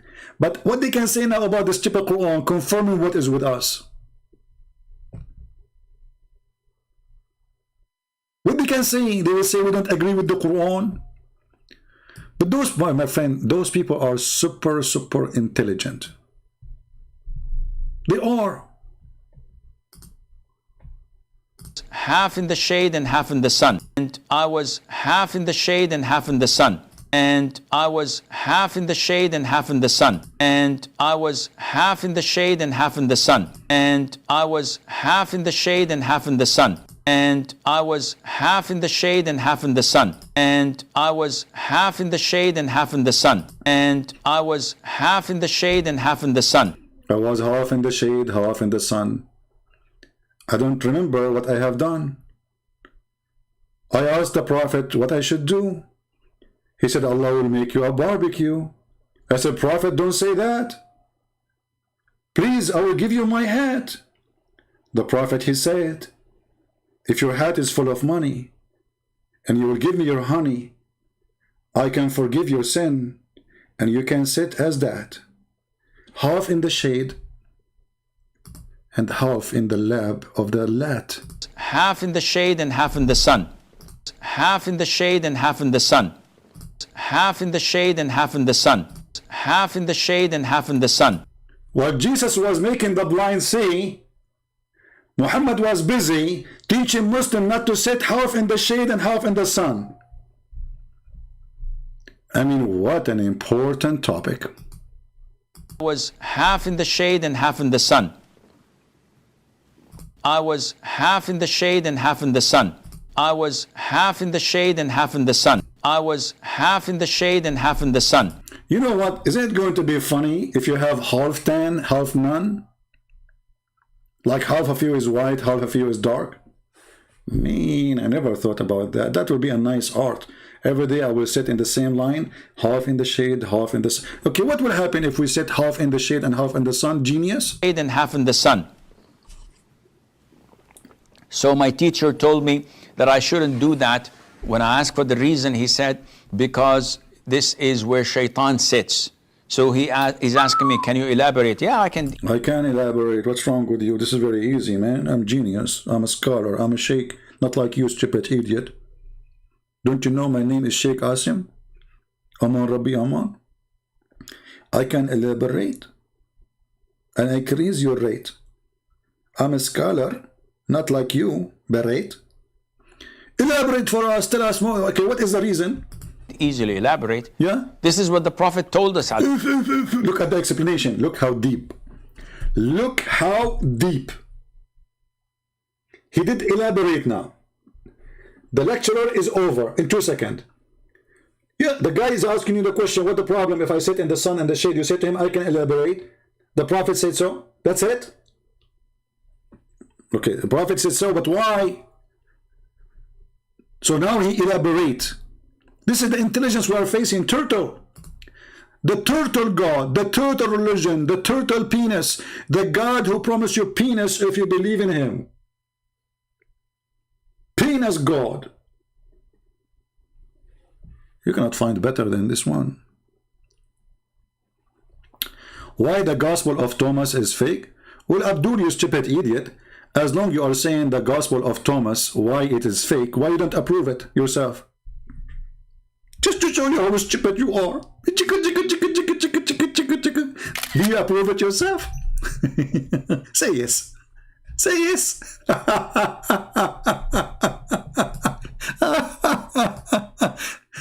You know, the problem with those Abduls, I don't like to talk about myself, but you can tell yourself. They have a brain of a turtle, and you have a brain of a Christian prince. And you can imagine.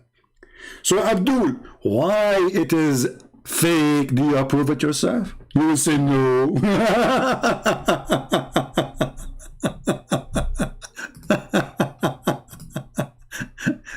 Abdul, get busy with something more important for you.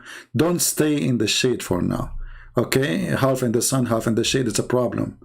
Because, you know, the Prophet said so. He's asking me, can you elaborate? Yeah, I can easily elaborate. Yeah. This is what the Prophet told us, alayhi salatu wasalam. Yeah. There are so many things, Yahya, yeah, that we believe without understanding. So how the Muslims come? How come the Muslims, they are discussing verses in the Bible, they won't understand? How come when it's come to this stupid turtle God, they don't care to understand? The second we say to them, Jesus, God says, I won't understand. A person who believes that he cannot sit half in the sun, half in the shade, he's going to go in the deep Bible verses. And things go far with the stupidity. Beyond actually stupidity. Look at this guy, look. No, but I can believe and relate because I believe in the Quran. I believe in Muhammad alayhi salatu wasalam, our messenger, and I believe in the existence of Allah. Okay. So anything else is by default. By default. Therefore, when we wake up, we... Hold on. Guys, sit down, please. Because if you are standing up and something happens... Disclaimer, disclaimer, disclaimer. If you die from laughing and you have heart attack and you have a fever after laughing so hard, it's not my responsibility.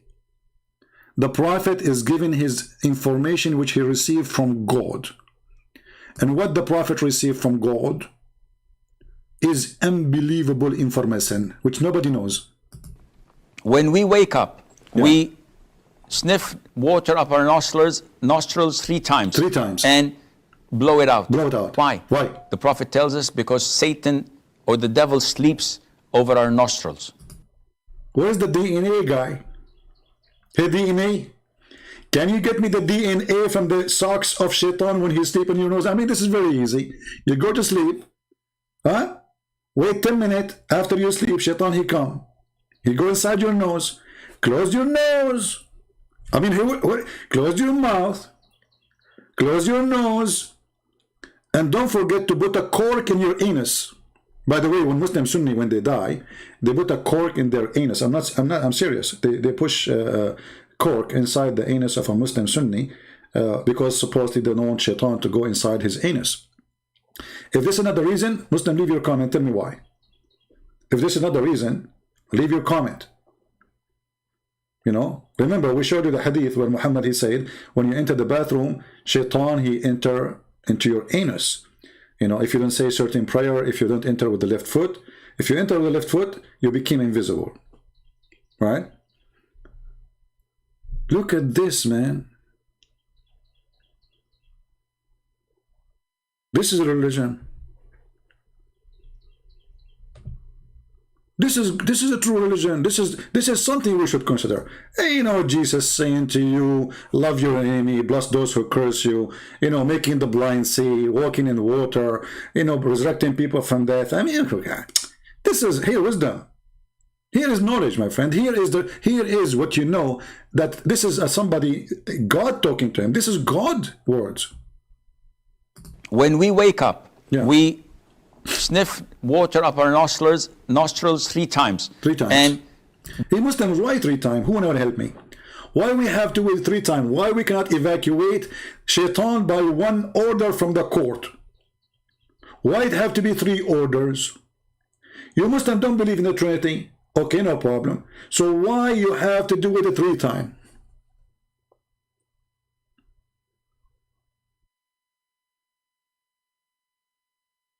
And you're Muslim?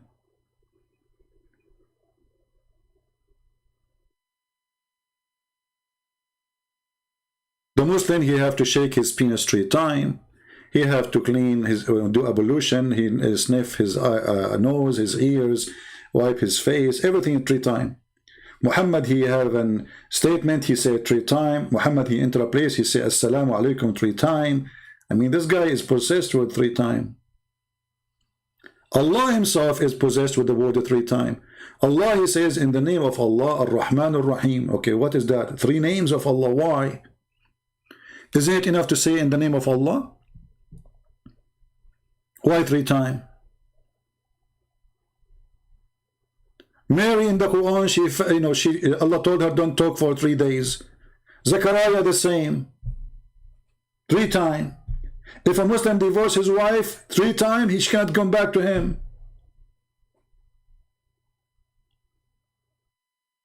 Everything is 3 times in Islam. Why is that? Is that in the name of the Father, the Son, the Holy Spirit? Islam is based on 3. Allah, Muhammad, and Jibreel. Can Allah deliver to Muhammad his Quran without Jibreel? No. Can Jibreel deliver the Quran to the Muslims without Muhammad? No. You know, one of the funny things in the Quran, not only it's a book of a stupid contradiction and fictions, the guy dies standing for a year. There's a Afrit, there's a genie, he can bring you women who were in Victoria's Secret from Yemen. There's a genie who died for me to bring me diamonds and jewelries. There's genie who built for me idols in the synagogue, and the Muslims, they claim that they are against idols. No. Things can go really, really, really far. And this is what I'm going to say to everybody now.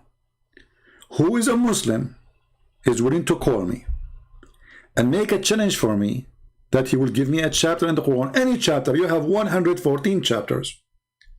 You will make a challenge for me to choose a chapter and not finding stupid things and contradiction in it. Any Muslim? If there is one chapter in the Quran, it's not stupid. Just one.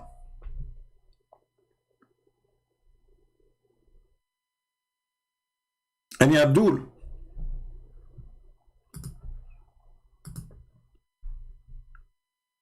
Anyone?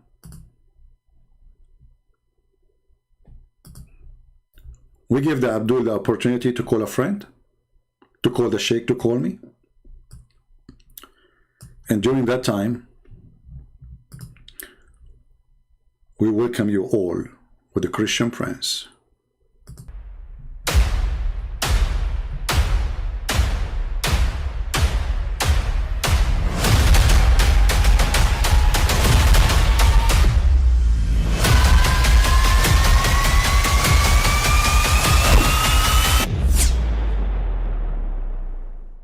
But I mean, again, he doesn't know who Gabriel is, right? Because he didn't come from an Abrahamic faith. The people of Mecca were pagan. Quran is mentioned, if this book was from other than God, they would have found in it many contradictions. If a book is without contradictions, that has no bearing on whether it comes from God or not. I've had phone books that are inerrant, but I certainly don't think God gave them. That we believe without understanding. Take this week a flag, you son of That the standard narrative has holes in it. The Prophet tells us because Satan or the devil sleeps over our nostrils. Those who oversleep and not pray Fajr on time, Satan urinates in their ears. I really do think Jesus was crucified and that he really was dead and buried. He thought that he was a son of God in the sense that he was specially chosen by God. I think Jesus really did think he was going to be the Messiah, the future king of Israel. I mean, that is, after all, why they crucified him. All right, welcome everybody. We are waiting for any Abdul from the turtle kingdom of Allah to call us and prove us wrong. I believe that Allah is a turtle. He has a brain of a turtle. And when I say Allah, I say Muhammad, because Muhammad is the only God Muslims they have. Muhammad himself, he never spoke to Allah. He never heard even the thought of Allah. He claimed that there's a guy, he come to him, he squeezed him 3 times, no mayonnaise and no ketchup came out. And he did not even tell him what his name. We heard this guy, his name is Sheikh Uthman, saying that the angel told him, I am Jibreel. From the first time, show us Uthman, you are a liar.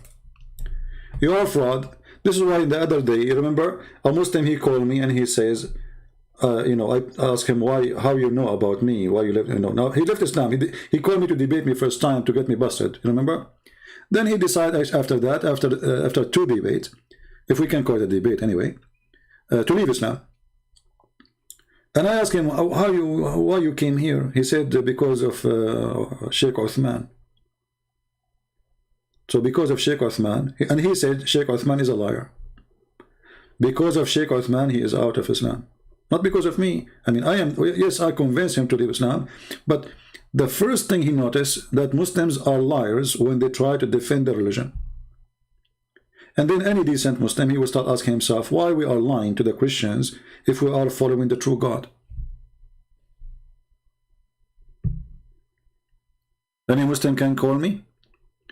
Who is a Muslim Sheikh is willing to call me immediately? Mayday, Mayday, Mayday. We need a Muslim Sheikh who have a long beard, who can call us and prove us wrong.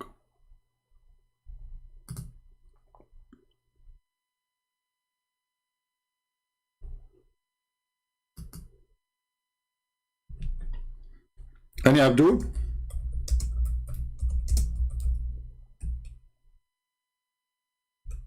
Let us see this Abdul. He called me before, but I was offline.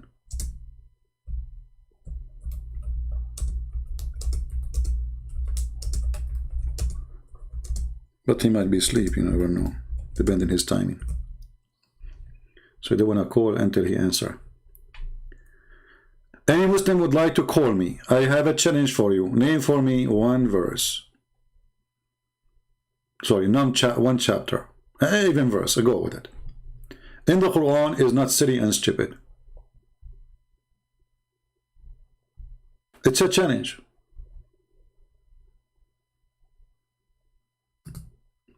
Who can accept the challenge?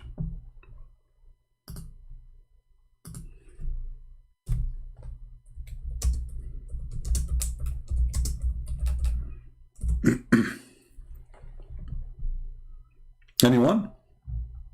I'm looking in my list here in the text I received in Skype to see if Muslims, maybe we can get one. I'm looking at the old text. Look like we have a bankruptcy now. No Muslims, no more. No Muslim believe that Muhammad is really a prophet, no more. How can you say Muhammad is spitting the moon?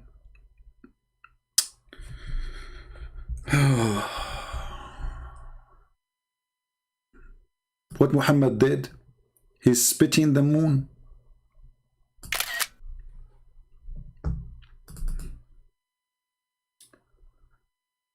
Lord have mercy. Please help me.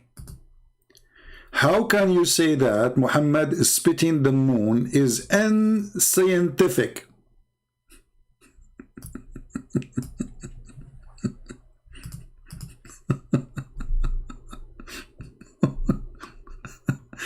Your prophet, he spit the moon?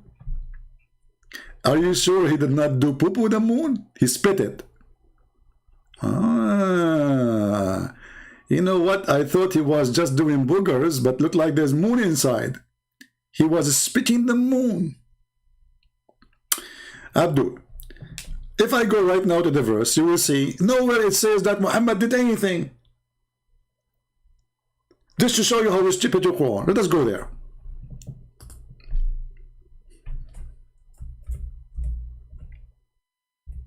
Oops, I'm typing in English. Okay, you have to switch always the language, you know. If we go to the Quran, we will read this and we will see how stupid the author of the Quran. Shouldn't you introduce for us what happened? The hour of the judgment day is nigh and the moon is cleft asunder. Who did that? Is Muhammad involved? Where it says Muhammad, show me. Where even it says Allah is involved. Or what the Quran reporting is there is a, obviously it's an eclipse. And the Quran here report that there's something stupid of Allah because he claimed that this is the start of the judgment day. It is the start of the judgment day. A Muslim saying to me, I'm hiding. My friend, I am like Allah. Allah in the Quran, he says, he speak to anyone. The difference between me and Allah is different. By the way, they're different. I go and do lectures. I travel to countries to teach. Allah never show himself. Allah, he says, I never spoke except from behind a veil. Allah is a female. If we type the word hijab in the search engine of the Quran, what we will find? We find that Allah is wearing hijab. Read it.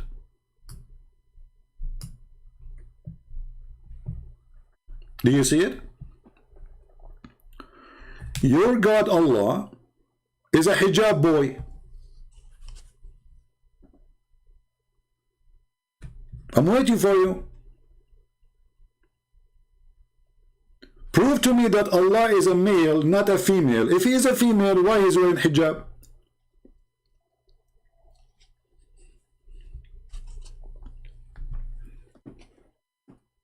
Any Muhammadan?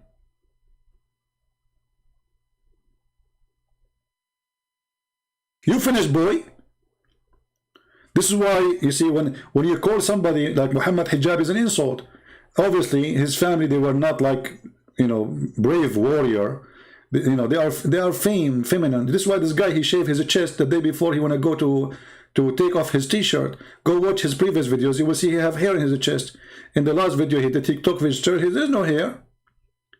Hijab is a female. So you call a person, you are wearing a veil. Even Uthman, he tried to insult me. He said the Christian prince wearing a burqa. Go watch the video. It's an insult. It's an insult to have a burqa. So Muhammad hijab, his last name is burqa because all the men in the family, they are wearing burqa. Otherwise, you tell me why they call them this name. And this is your God himself is a female too. He is wearing a burqa. I challenge the Muslim to tell me why Allah is wearing a burqa. Give me a reason. Is he hiding? Is he sexy and you know it?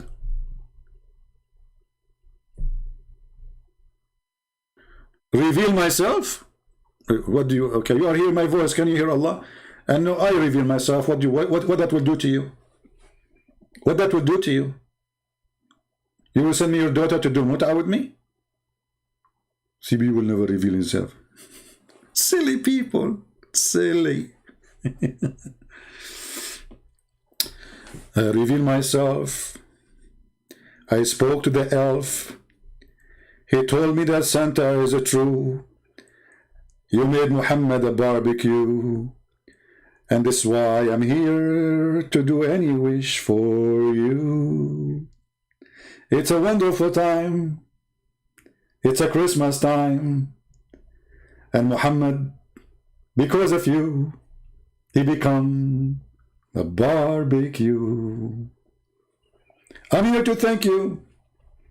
I'm here to invite you to the North Pole to enjoy the drink with the brother Paul, because you made Muhammad a barbecue. I will go to the North Pole, and our brother Paul is waiting for me, and we will have fun. Christian Prince, Paul will say to me, Christian Prince, I cannot believe it what you say when you are alive. I say, come on, Paul, you can do better. I mean, you are the one who bust many people at that time too. He will say to me, but at that time there was no internet. Unbelievable. Any Abdul? Why you no call me? How I can call you? Erdig. Why you no call me? Look at this. I mean, this is deep. This guy, you can tell he have a lot of hashish. Why you no call me? That's something. Why you no call me? I don't know what to do with that now. I'm getting dizzy. Sometimes I have a cross eyes because my eyes go across their words and I get dizzy. Why no you no call me? You should not say my call me. You should say why you don't call him, because you are like Allah. Allah, he says, may Allah speaking, saying, may Allah forgive thee sin. Like, what the heck? May Allah, who's talking? Allah. What Allah is saying, may Allah forgive you your sin, Muhammad. What's wrong with this God? Allah making a wish? Is that a Christmas wish? Allah is asking Allah, please Allah forgive his sin. And then the other Allah says, you must be idiot. I'm not going to do so. Muslim is saying Easter is pagan. Can you call me to explain more so we can laugh? A black stone kisser. Guys, do you remember when I went to a website? Let me see if I can do it now, actually. Hold on. I'm not going to say what website because the Muslim, they will go and warn them. Hold on, let me find it.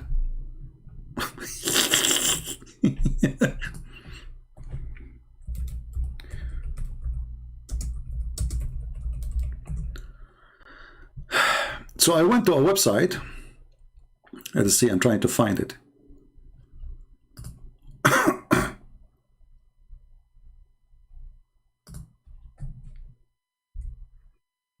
And I asked the website who their mission is to make people convert to Islam. I asked them, why the Prophet, he kissed the black stone? He said, because it's holy. I said, why it's holy? He said, because the Prophet kissed it. I'm just trying to remember which website is that. They have a chat. They have a chat, and no, there's not this one. I'm searching. Just hold on.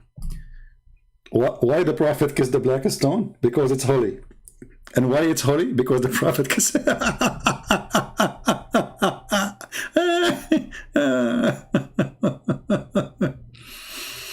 Oh boy. Don't tell me they closed the website. I cannot find it. Let's see.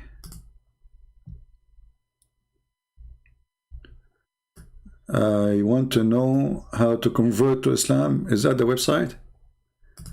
Here we go. Let us see. But I don't think this is the same website. But they have a chat. Let us see. I will put it when they answer.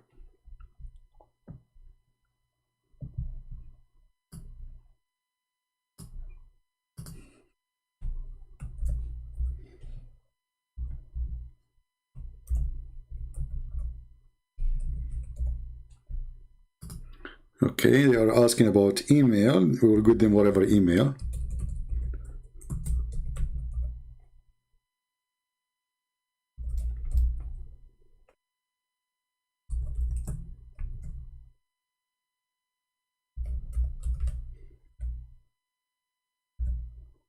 This will be fun if they answer. Let us see.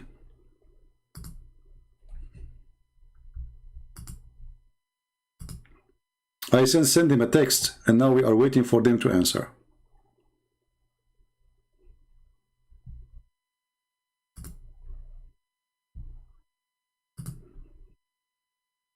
I want to know how to convert to Islam. I just said hello. And I'm waiting for them to answer. Let us see. And you will see the most hilarious, silly, stupid answers ever. Just wait for it.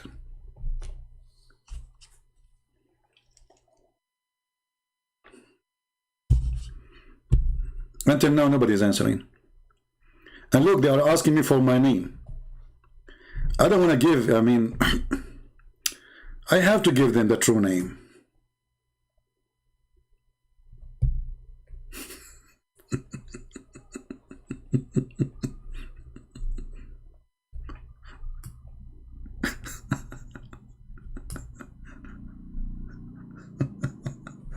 Tom and Jerry. Let us text them again.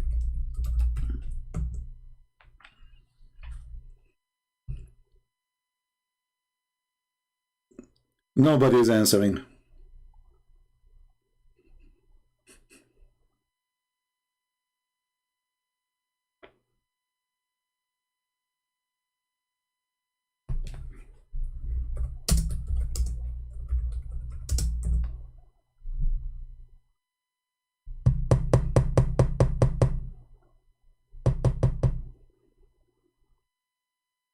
Hello, you should be connected in a few minutes.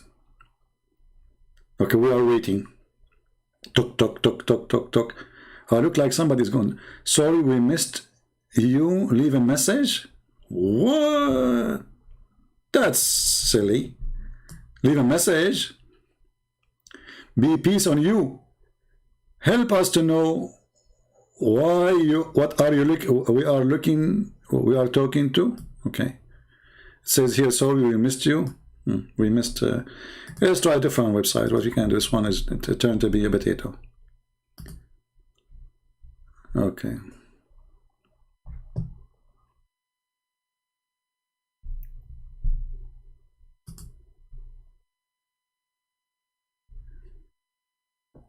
I cannot find that website. I don't know. Maybe they took it down. Because I remember the address. I cannot find it. I type it in www, you know.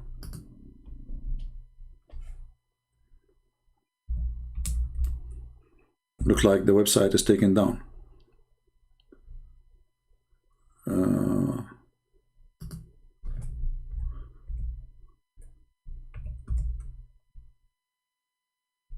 Yeah, I cannot find it.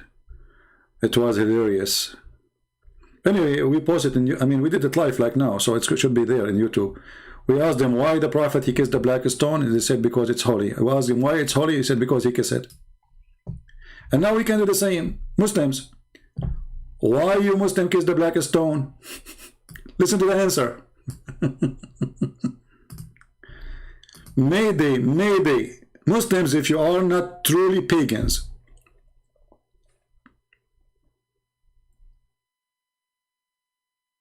explain to us why the Prophet, he kissed the black stone,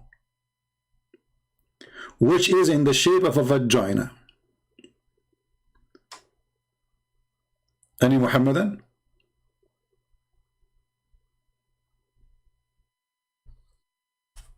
Anyone?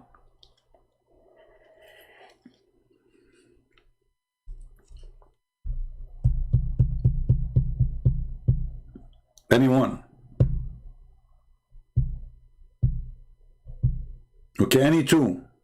You see, you say to a Muslim anyone, they get scared. Any two. Any four? Any 44?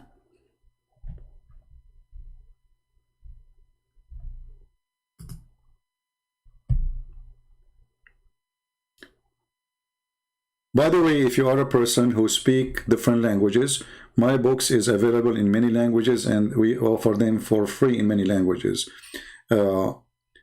We publish my book, Deception of Allah, in Chinese. So that has really made me really feel happy, because this is the first time ever any of my books translated to Chinese. And we have Section Allah now in Russian. And for sure we have my books in Indonesian language, Malaysian language, Croatian, Albanian, you name it, you know, Portuguese, Spanish, blah, blah, blah, blah, etc. So, but I never thought really we will get the day to have the books translated into to Chinese, because most of people here, they are not really, you know, Chinese. But now, by the help of one of you, amazing person, I'm very grateful to have this person, we have the book translated into the Chinese. So now, yeah, we have in French. So now, the secret du Prophet Allah, you know, the Prophet, sorry, the secret du Prophet, you can search it in Amazon. So, and actually the French translation is better than my book in English. I will tell you why. You know, the one who translated the French version, he speaks very professional. He's a professional, you know, person in French language.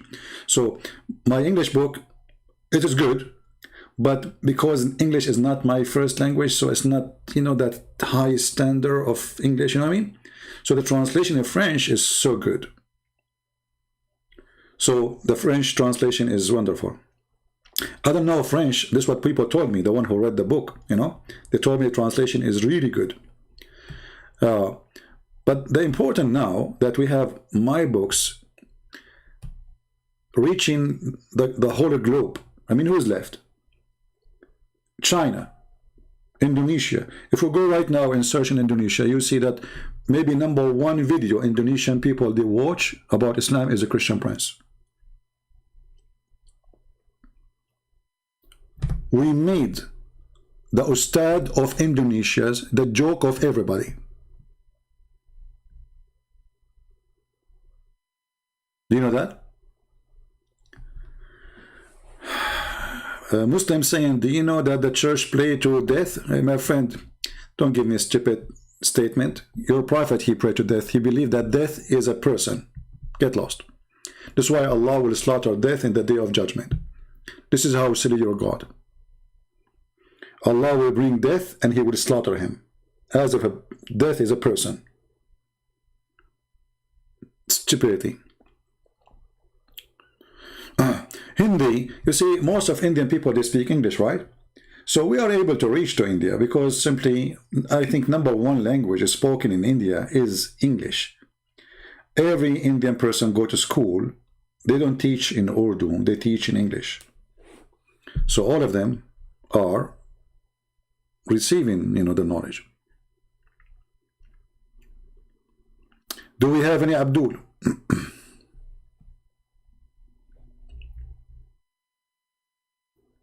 Any Abdul? Mayday, mayday.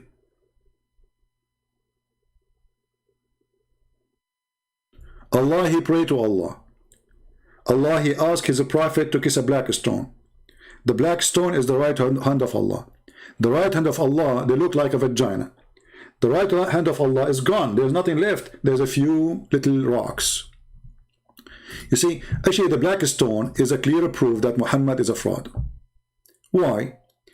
Because according to Muhammad, the black stone is going to witness for Muslims in the judgment day. Okay, so what the problem? The problem is nothing left of it. There's nothing left of the black stone.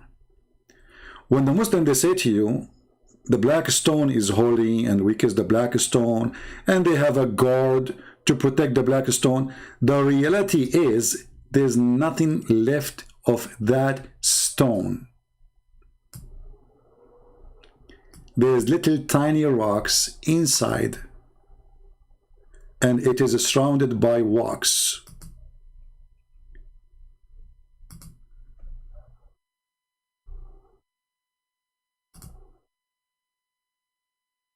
Do you see it? It's surrounded by wax. There's no stones. There's little tiny rocks, and the rest, the brown you see, is just wax.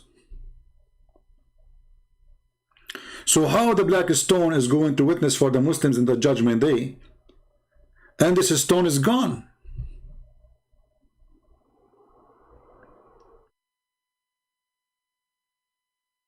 How Allah could not protect his stone, which is the important? This is the this is the one who is going to be like part of the court system of Allah. Ask any Muslim, is it true that the Prophet said, the Prophet between two brackets, said that the black stone is going to have eyes and tongue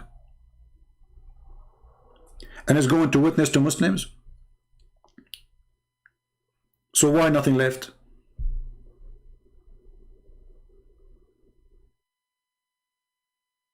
And why it is in the shape of a vagina? And why we have to do maintenance? You can go right now, search in YouTube, maintenance to the black stone, the Kaaba. You will see how they do maintenance. They have a guy from Pakistan. He's a professional supposedly in this business, and he do walks around it with heated gun. The black stone of Allah need maintenance of a guy from Pakistan. That's why they always have a guard next to the black stone, because they might pick up the little rocks from the wax. Erdogan, he have one. Erdogan is proud that they have a little rock from the black stone in the Kaaba. Look like Erdogan when he went to the Kaaba, he put his tongue there and he grabbed one like a frog. Otherwise, how Erdogan get one? He took one of those stones. Do we have any Muslim? So this is the stone you Muslim, you believe is going to witness for you in the judgment day, and Allah could not protect it?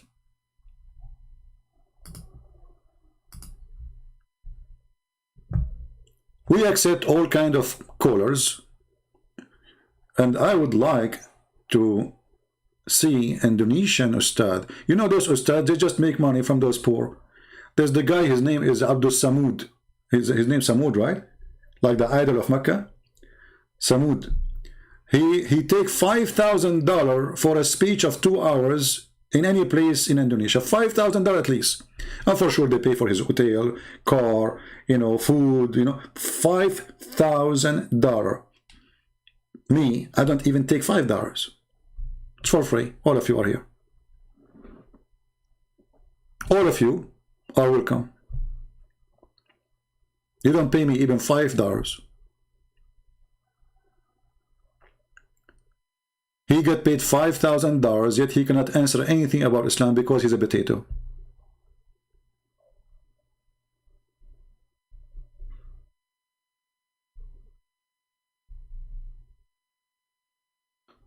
Any Abdul? The only one who tried to answer me, what's his name? I forgot. Insane or Insan? I forgot his name. The guy who died, who offered me 5 BMW. Christian Prince, I have a challenge for you, 5 BMW. Like, what the heck? I'm so glad he did not offer me 5 turtles from Indonesia. Even the offer is made in Germany. Christian Prince.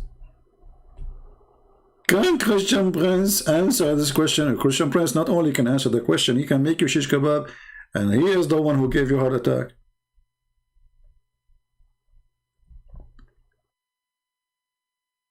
Can you Abdul? What's his name? What's his name? Because I want to search his videos just for laugh, you know. We are bored. As you see, we are calling Muslims and nobody is calling us. You know, where is the brave? Look, we are live on air. Nobody wanna do. Nobody dare to call. Nobody dare to call. If the one who is saying who dare to call me and he is an American, he have blue eyes, he doesn't know anything about Islam, the Muslim will be calling him all over.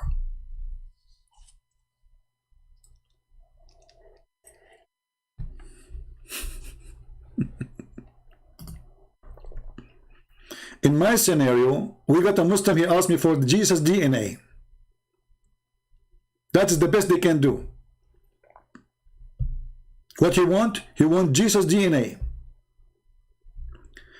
His name is Ustaz Insane Mortadella. Okay, hold on. Insane Mortadella. Hold on, let me search for his name. His last name is Mortadella. Oh, hold on.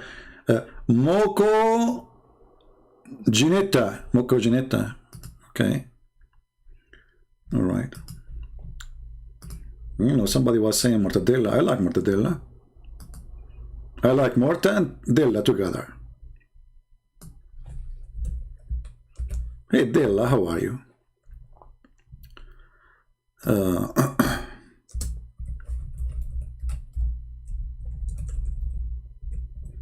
Yeah, let us remember this dead guy. We know we cannot make fun of a dead person, but he was stupid. What you can do? I feel sorry for him, actually.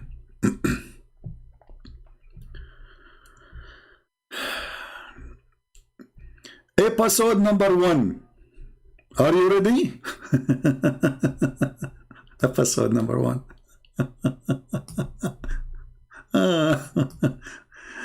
Oh man, time go fast. Look at this.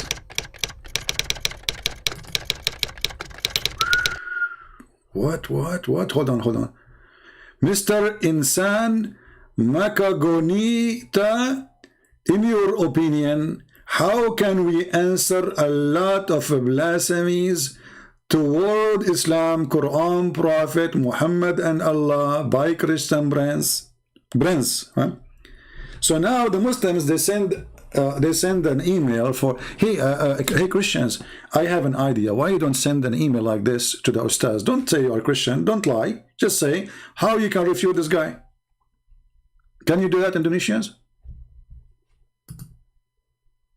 Say, don't you see what this guy doing? Don't you see how many Muslims leave Islam? And don't you see how many people watching his videos?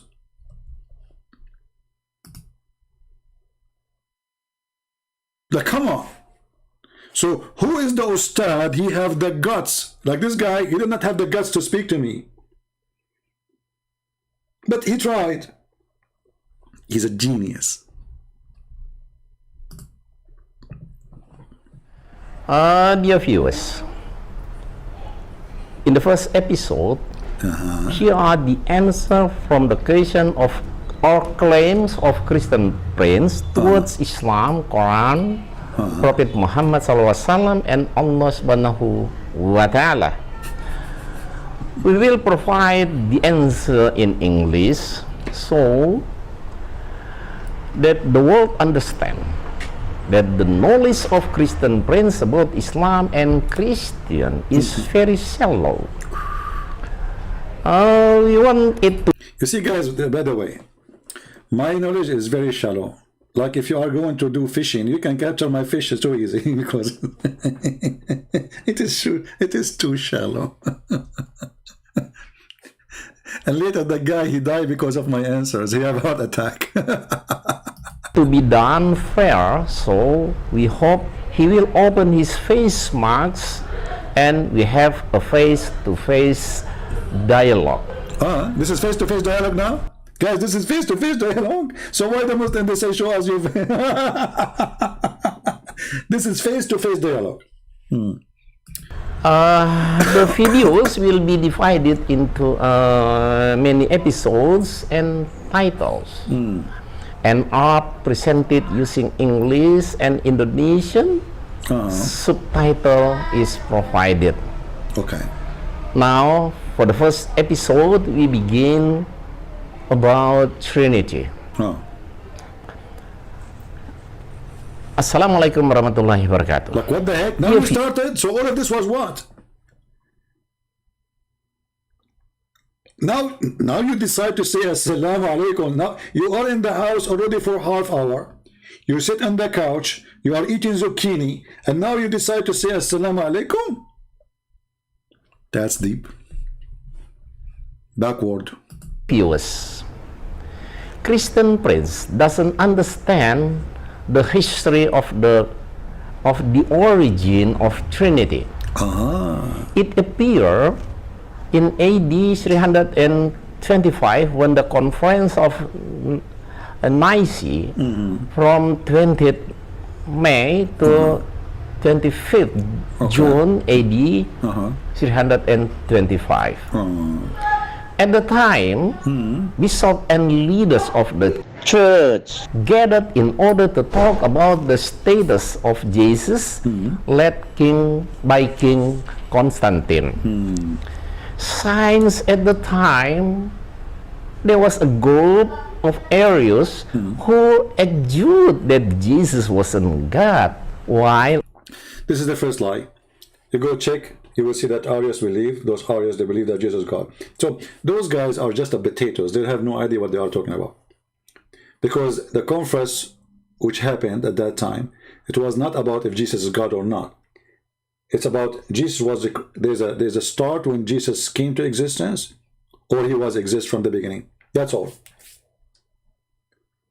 This is why when Muslims they speak with stupidity. Anyone can go right now and search for the name he just put in there, and you will see this guy is not telling anything truthful. So Muslims, my experience with them, they say anything to make the crowd happy.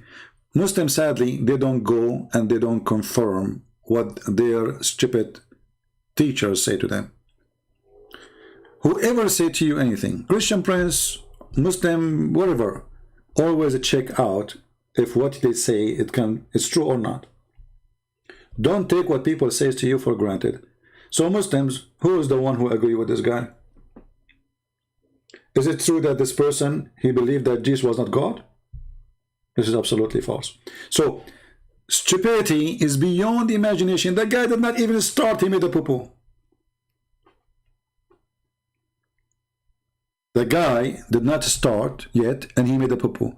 Because all the Christian sect, doesn't matter, even the one we believe they are heretic, they believe that Jesus is God. The conference was not about if Jesus is God or not. The conference was, is Jesus start to exist in a certain point, or he exists with the Father from the beginning? That's all.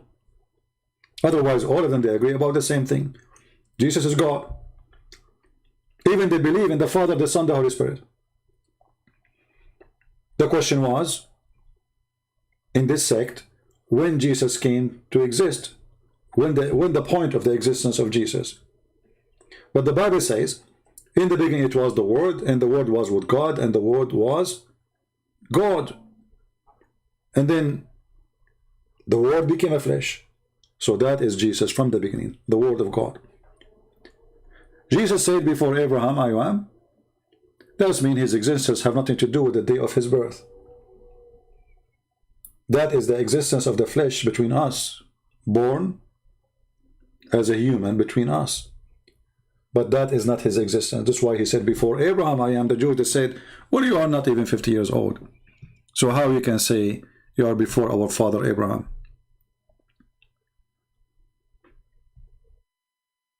You are not even 50 years old. He said to them, truly, truly, I say to you, before Abraham I am, and Abraham, he saw my day and he rejoiced for it. So the Muslims, because they are so desperate, they have nothing to say. They come with any answer they wish, and all their answers proven idiots. Oh, Ahmad, you know, call me. Why you don't call me, my friend? Why you don't call me? You call me to see if the Muslim is right. Who dare to do so? Who is a Muslim? He dare to do so. Any Abdul? Because I can get you busted even from the Quran, you idiot. I can get you busted even from the Quran. Because the Quran, not in a single place says that there is some Christian, they say Jesus is not God. The Quran says the Christian they believe and the Jews believe. So how come your God even do not know about that? Hello?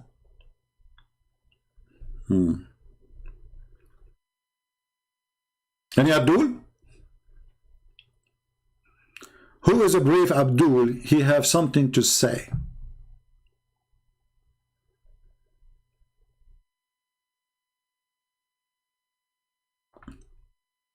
Some saying, giving the names of list, saying God has raised up CP, David Wood, Rob Christian, Osama, Dark Dog, etc., etc. My friend, some of us, sadly, they hate Muslims. You see, Mimi Hijab, nobody knows about him, but by the help of our friend David Wood, he have 500,000 subscribers.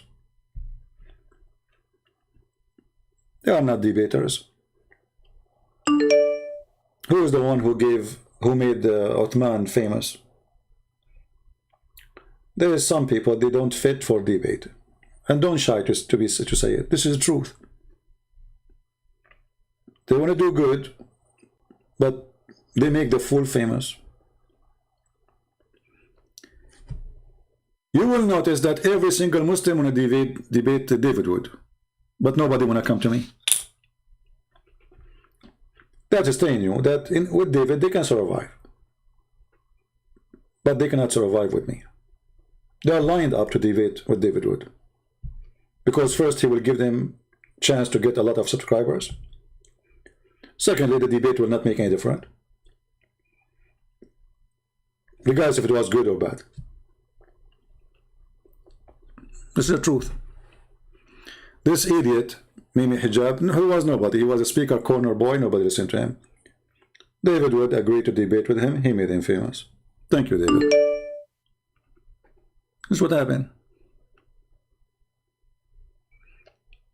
And then David Wood, after the debate, I made videos about the debate, and Muhammad Hijabi got so upset, I made him shish kebab. Always remember one thing, if a debate happened and I make many videos to get the Muslim busted, it means the one who was on the stage, he was not doing a good job. Otherwise, why want to make videos to refute the liar in the stage? Because the person who was on the stage next to him, the Christian, did not do a good job. I will give you an example. When this guy, Mimi Hijab, he said, not a single Jew believed that God have a son. Not a single Jew. Why David Wood did not say to him, you stupid idiot son of Muta? Go to the Quran. It says that the Jews believe that the person, his name is Uzair, is the son of Allah.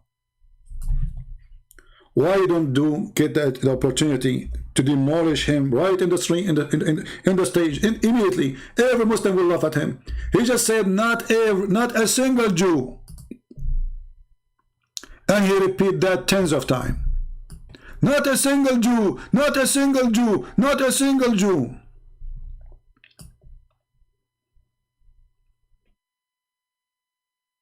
It was a time to make a barbecue. He did not answer him, because he just demolished the Quran. One single verse alone is enough to demolish all his statements. The Quran says that the Christian, they believe that Jesus is son of Allah, and the Jews believe that there's a guy, his name is Uzair, not Israel, is a son of Allah. It doesn't say one Jew, it says the Jews.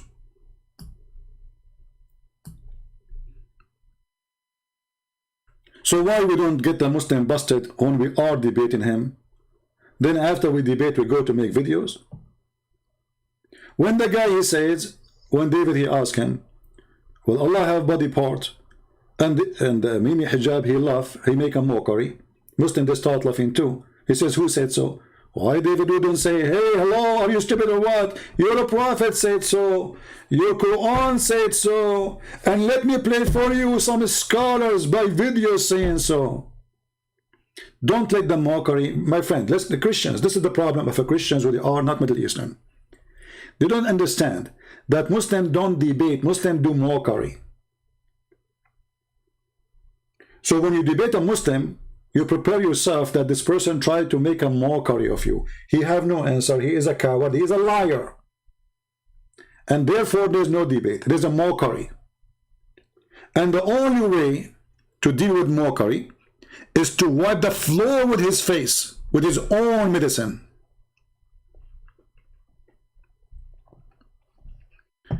Okay, Ahmed, you tried to call me, my friend. Just text me.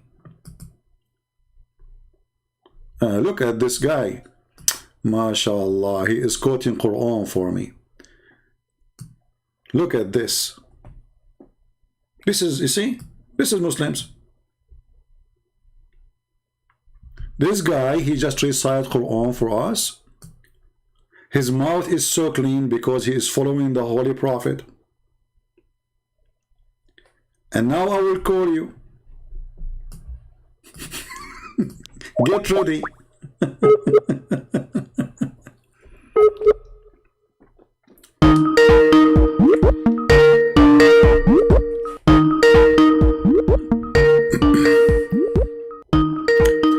Answer, Abdul.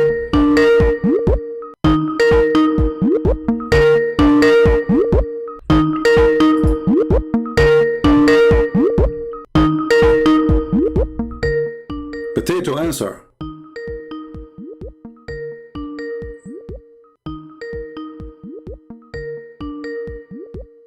Potato.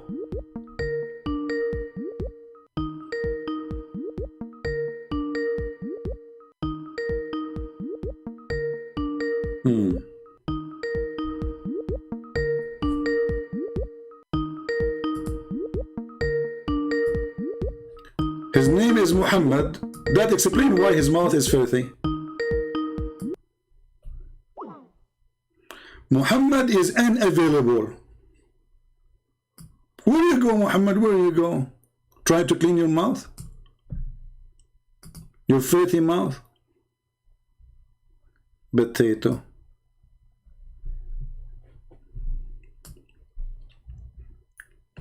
So, this is why I say, sorry, I'm losing my voice. We appreciate the work of all Christians who fight Islam, but there's people who they are not really good to debate. They are not good.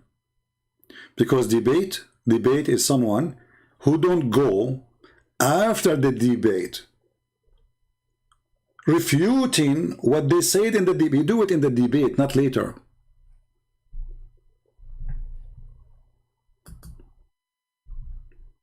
Right? When they went to Uthman, they start talking about philosophy. What philosophy? I mean, those people, they are doing shish kebab, hummus. Are you going to a coffee shop talking about philosophy now? Who cares about philosophy?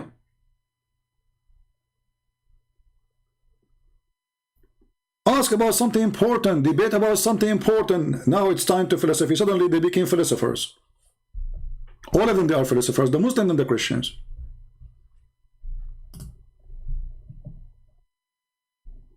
Even Mimi Hijab, he has his own website, he says, a philosopher. Mimi Hijab is a philosopher. Is it philosophy is against Islam? Philosophy is against Islam, but all of them are philosophers. So we support those Christians, whatever their names, including David Wood. He is, he is a wonderful person, by the way. But I say that they did not learn yet that debating with Muslims is not a debate, because you cannot debate a liar. You have to corner a liar. A debate is something can happen between two decent, honest people. Do you agree, people? If the other person who is speaking to me is not decent, he can give me any answer he wants. So do your God Allah have hands? Who said so? a decent Muslim, if they are exist, he would say, yes, the Prophet says so. I agree. There's a video of Fifi, go watch it. And he was debating with a Muslim, speaking to him, well, you cannot call us kuffar because we believe Allah have hands. Because the Quran says so. So Fifi say, yes, Allah have hands. Muhammad, you say no. Who's of them is lying? So when you go to debate with a Muslim, you prepare yourself that you are going to speak to a taqiyya, loading software. Taqiyya means we can lie to Christians, we can lie to Jews, we can lie to everybody when it's come to our religion. There's no debate. And this is what I do here. I'm not debating Muslims. I corner their lies. Just yesterday, remember, we have a Muslim, he called me, he's a nice person. He started doing duct tape, duct tape, duct tape, duct tape. Anything we show him, he say, yeah, this is bad. But I think this is not true. It's not, the Prophet did not say that. Even the verse in the Quran, he says, I think this is not from the Quran, really, somebody put it there. Duct tape. So we should remember always.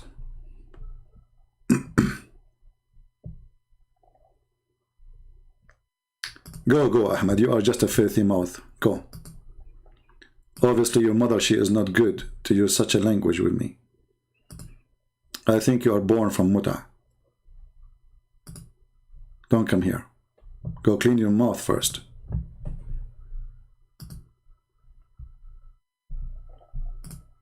This religion, or the followers, they speak too much about morality. When they have zero, they have none. A woman in the Middle East, she can't walk alone in the street. Do you know why? Because Muslims, they have a lot of ethic. To the point, a woman, she need a guardian. Do you see how much ethic? Not a single window in the Middle East does not have bars. Do you know why? Because there's no thieves there. Not a single house don't have high walls. Do you know why? Because Muslims, they are decent. They don't jump over the wall. They don't spy at your wife if she is showing her legs. They don't steal your rag if it's in the laundry. Even the laundry is at risk. But nobody speak about God and decencies as those people. The land of filth. How you can be a person of decency when your prophet is the most perverted man ever in history? When a man, he go to his own son wife and he flirt with her, and none of the Muslims say this is a shame. Why? Just you cannot speak about Muhammad. That's it. The second you say to Muhammad, if you say to a Muslim, if somebody do that to your wife, is that okay? He will say no, no, no. Okay. If the Prophet did that to your wife, is it okay? He will say yeah. This is how they are. They are under the terrorism of Islam. Nobody dare to question the faith of Muhammad, but we do.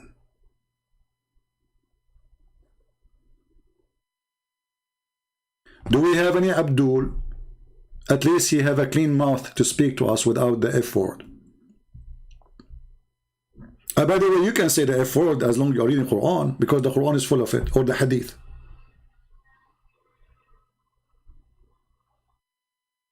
Any Muhammadan?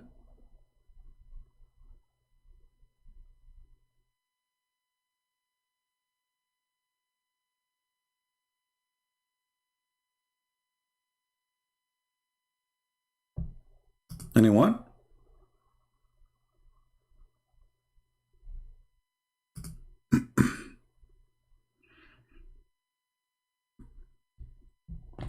I challenge you Muslims about anything you believe in. Just name it, whatever you want. You see, the Muslim, when they claim they can debate somebody, they choose a topic a month in advance, they go to the internet, they collect all what they claim to be evidence to help and support their ideas. I do not need that. I'm live on air. Bring it on. Who dare?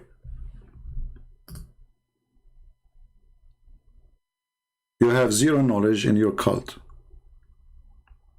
And this is why you are afraid. And it doesn't matter how much a sneaky snake you are. I will grab you from your head, not from your tail only. Try me.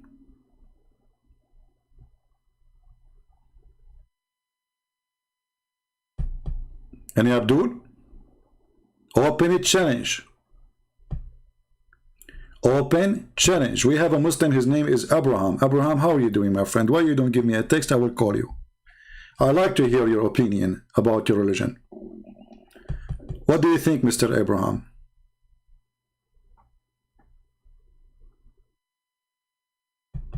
Are you there?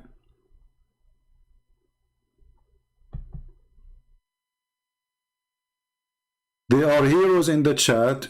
They are zero to call me.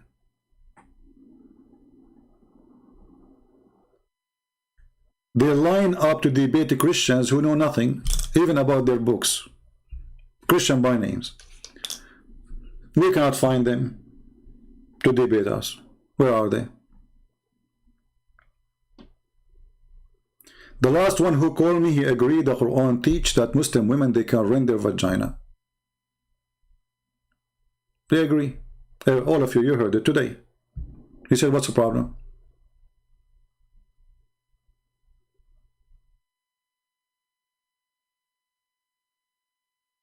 It's a problem for the Muslim that Jesus is God, but it's not a problem that his sister, she can rent her vagina.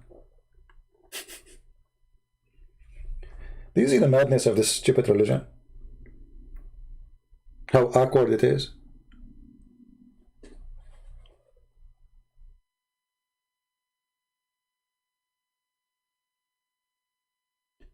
And they make it even more funny. They say we Muslims, we are more conservative. So they are conservative, but a Muslim woman, she can give her breast to a stranger to suckle it. And then the Muslim today, they try to find a solution for this. They say, oh, no, it does not mean to suckle her. It's mean to drink her milk. Why, you think your wife, she have a boobs with faucet? In Arabic, it says, suckle him. She did not say, Muhammad did not say, give him milk from your breast. And even this is your Mimi hijab going around saying to a Muslim sheikh, can I suck your wife tits? Isn't this is a clear evidence that Muhammad is mentally ill? If a man, he suck a woman tits, what that will do exactly? You tell me. That will make him not to feel sexually toward her no more. Since when?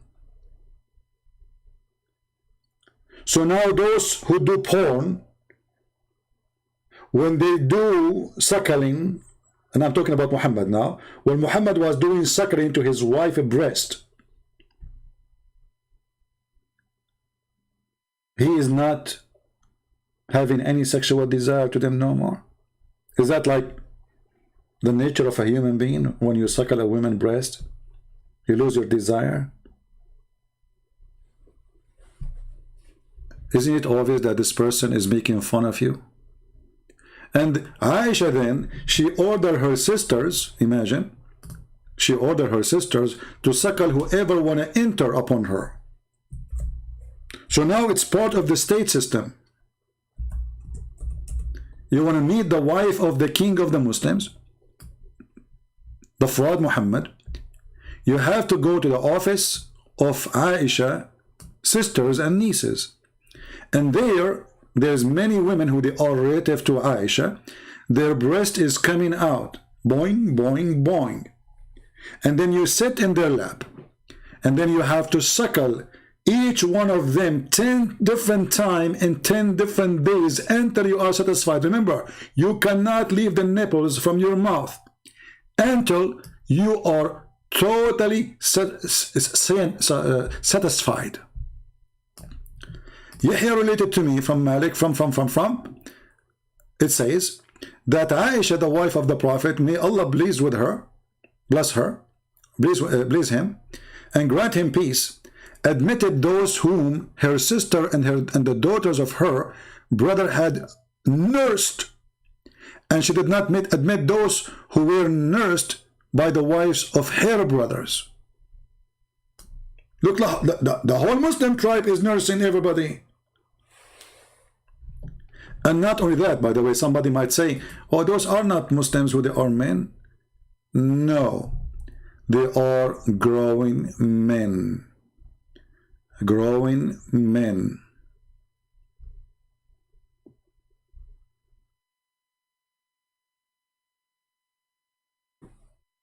And there's tons of hadith about it.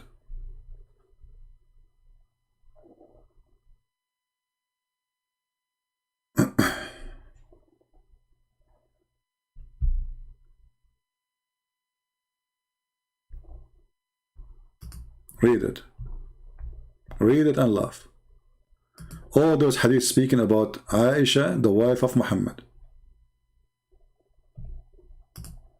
ordering her sisters to give their nipples to a growing man with beard. And the purpose and the logic is to meet with Aisha. So this is a story here of a man.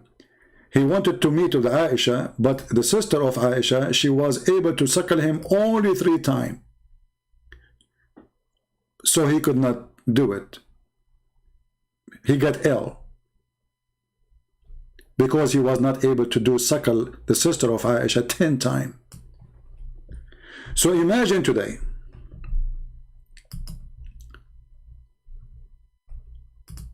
I go to meet with Aisha.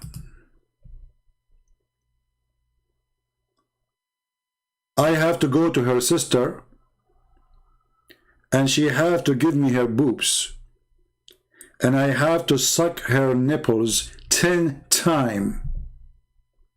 And what is the purpose? I can meet with Aisha.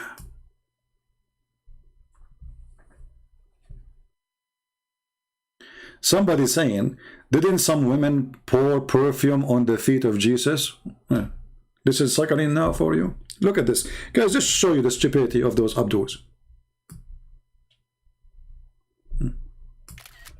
If a woman, she pours some perfume on Jesus' feet, it's the same as women suckling.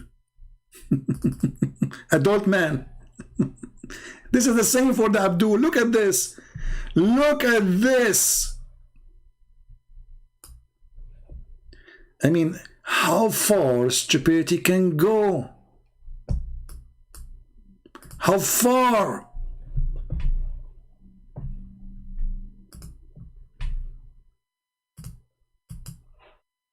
Sometimes I ask myself, when the Muslims, they try to find an answer, where their stupidity is coming from. We are talking about a woman. She gave her chest to a grown man with beard. He is not her, I mean, even if it's her son, which mother she will give her breast to her son, even if he is her son, he is her son. She will give her breast to someone, her son is 30 years old. No woman will do that. And no son will accept such a thing. Your prophet is a perverted man. And now the man, he suckled Aisha's sister 10 times, let us say. He's not going to sleep with Aisha no more. Oh, because he slept already, he have enough from Kulthum. Do you have orgasm from Kulthum, so he do not need Aisha now? And why 10 times? What about 9? What 10 times will do?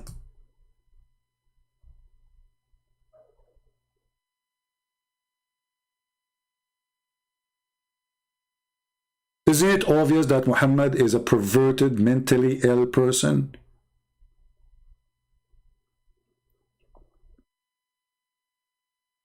This is God.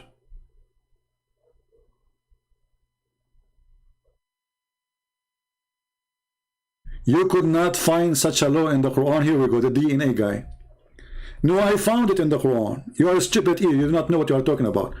This is why I hang up on you, because you are a donkey. Look what this guy he said. Good and Prince, you could not find such a law in the Quran, right? Who said so? Who said so? This was in the Quran, but the goat ate it. Let us go to the hadith.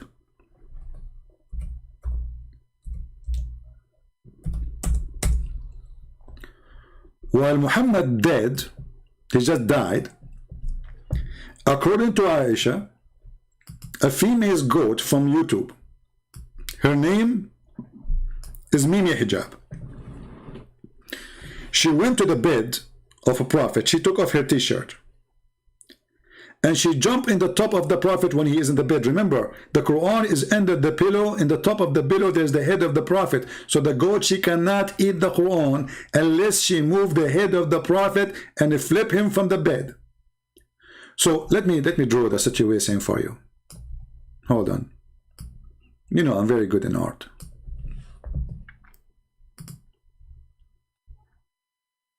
You cannot live without my art. Just face it.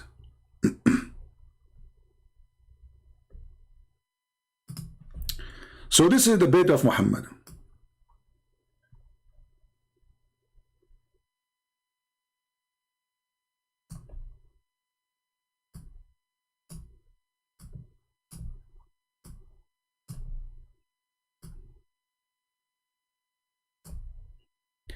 And this is Muhammad.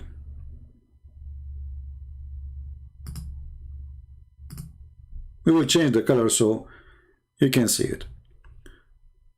This is the Prophet Muhammad head.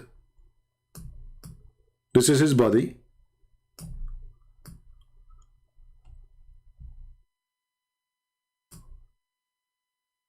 This is his feet. The Quran is under the pillow. Here. Behind. So the goat, she cannot eat it because the head is already on the top of the pillow and the pillow in the top of the Quran. Okay, so now how the goat, she will be able to eat the Quran? The answer is very simple. The goat, she jump on the top of the prophet. Let's make it a different color. Hold on. Let us use something blue. Oh, this is a blue. Blue is not showing really good here. We need different background. Let us make it a green maybe. So this is the goat in the top of the prophet.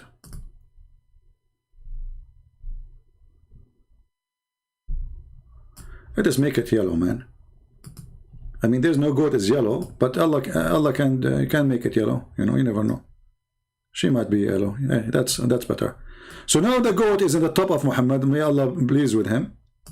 And this is her head. Meh, meh. And the goat, she's asking herself the serious question: how in the world I'm going to get the Quran now? Meh. She said, okay, it's very simple. Let me flip Muhammad from the top of the bed. So the goat, she flipped Muhammad.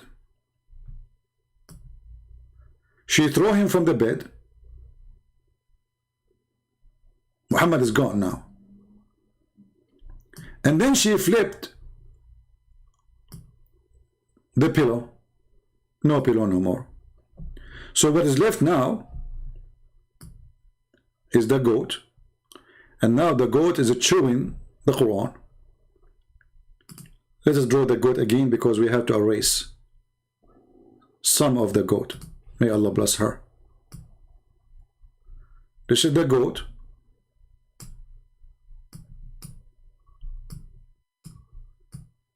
I know that my drawing is the best. I understand, you know, I'm born this way. What I can do? I mean, I cannot stop my skills. So this is the goat, and this is what is left of the Quran. And the goat like, and not only this, what making this story suspicious for me, that the goat, she did not eat the whole Quran. She flipped the pages, and she chose certain verses and certain chapters. She did not eat the whole Quran. She is picky. This is why they call her at that time, by the way, the picky goat. Picky. She did not eat the whole Quran. She flipped, like she flipped the pages. page number 2, page number 3. No, not this one. Not this one. Not this 3. Oh, no, no, no, not this one. No, this chapter Al-Baqarah. No, no, no. Nah, not this one. Not this one. And she's using her tongue, by the way. If you think she can't flip the book, you are mistaken. Go watch the goats. So she was using her tongue, flipping the pages one after one. And because she speaks Arabic very well and she is very well educated, she graduated from the GOAT online university. She found the verse finally. Oh yeah, 10 times breastfeeding for adult. This is what I'm looking for. And then she ate the verses. And now the Muslim, they cannot find those verses no more.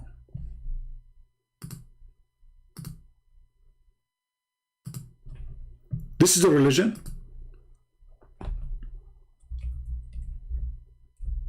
Muslims, the goat, she ate the verse in the page. She did not eat the verse in your memory. Don't you Muslims, you say you memorize the Quran by heart?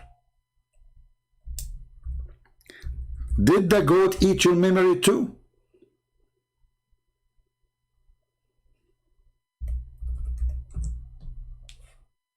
So I find that this was an excuse story. So the Muslim Sunni, they will delete the verses from the Quran because obviously they are ashamed of such teaching. So what we will do, let us blame the goat. But who is the naive in the world when I believe in such a garbage story? The one who ate the Quran is you Muslims, not the goat. Because if the goat ate the verse, well, there is the verse still. Aisha, she remembered. The Muslim, they receive it. The goat ate the verses, but she did not eat your memory.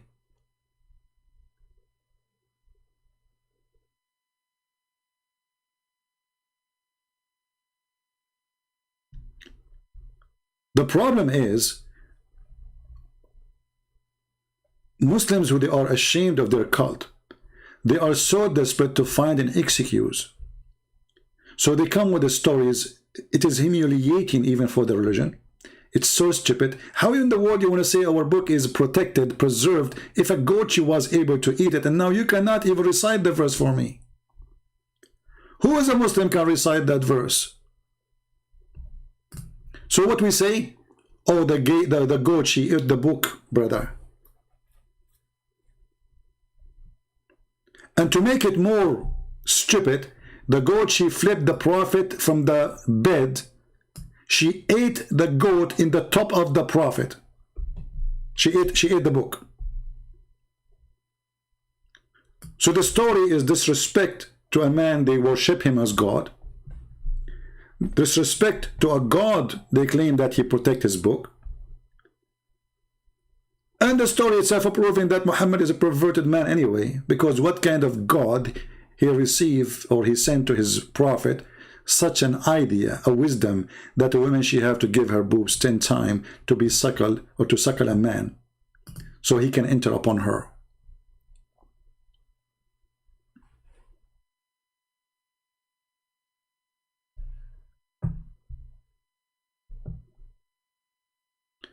If anything was lost, it's built in mathematical protection. Did you calculate the verse of a 10-time breastfeeding? Mathematical protection. The mathematical protection Muslim they claim about is based on number 19. And this thing we can defeat in 2 seconds. You go to chapter number 1, verse number 1, you calculate the letters, you will see they are not 19. They are even 24, 25 at least. There we go. I change any Muslim to call me right now and we can calculate the numbers. Oh, we can calculate the letters right now and you will see it's a fraud. Even the Muslim, by the way, they say 19, chapter 19 miracle is a fraud. And the one who came with it, by the way, the Muslims killed him. Because even in order to make what he called 19 happen, he have to delete, not only wrongly to calculate the numbers, he have to delete verses and words from the Quran. That's why they killed him. The guy was killed in Arizona. And not only that, he claimed to be a messenger of Allah too. I never use the first verse. No, you have to, because this is the calculation based on verse number 1, Al-Basmala. Because all the division is based on number 19 in the Basmala. Yeah.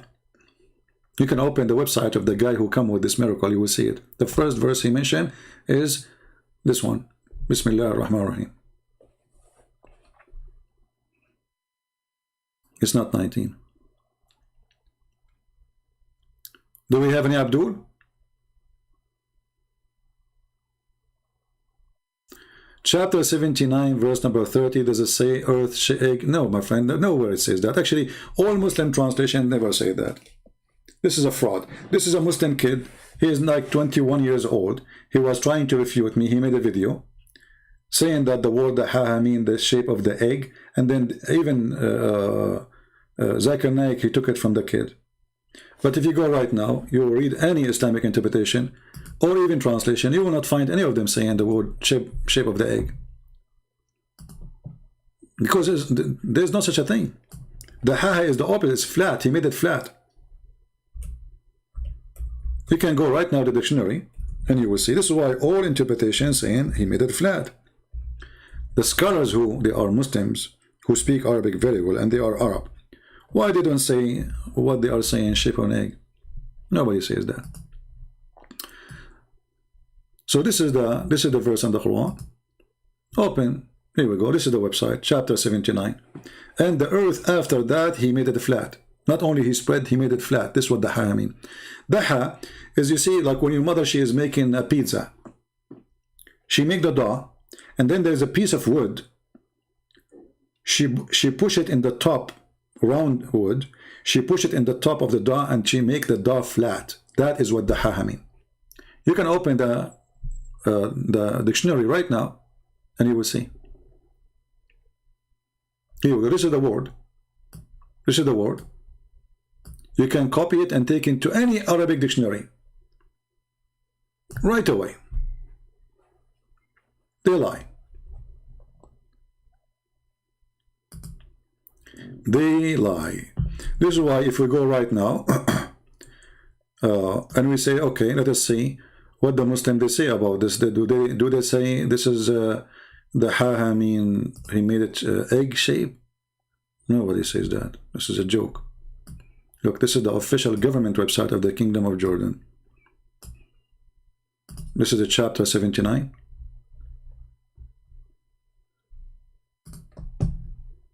Verse number 30. They said the opposite. He said the earth made it flat. Read it. This is what the ha mean. He made the earth flat. Read it. He spread it out, the earth. He made it flat. Do you see it? So why, if the word is shape of an egg, they say he made it flat? Since when the egg is flat? Maybe after he cook it?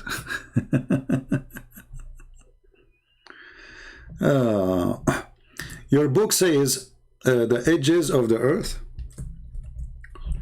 Okay, Armin, call me to talk about this verse. You want to call you? Mr. DNA? Do you like me to call you? I don't know actually if I block you because you're stupid. I think I blocked you. But just to show you how stupid you are. Your book says the edge of the earth. I want you to say in front of everybody that whoever says such a thing is stupid. Say it. Is that fair, guys? It's a challenge. I want you to say whoever says the earth has edges, he's stupid. I'm waiting for you. Armin.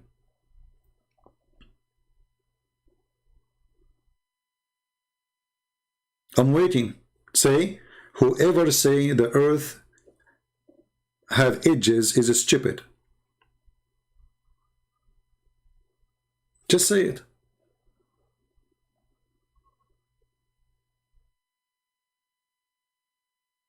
What happened? I'm waiting. Say it so I can put it in the screen. Actually, already you did that because you are trying to prove that this is wrong, right? You are trying to prove that this is wrong. But you stupid idiot, don't you know that the Quran say that the earth has edges? So because you are a donkey, you have no knowledge of your stupid religion, you claim that this is an error. But now if we accept that this is an error, that means the Quran is the book of error.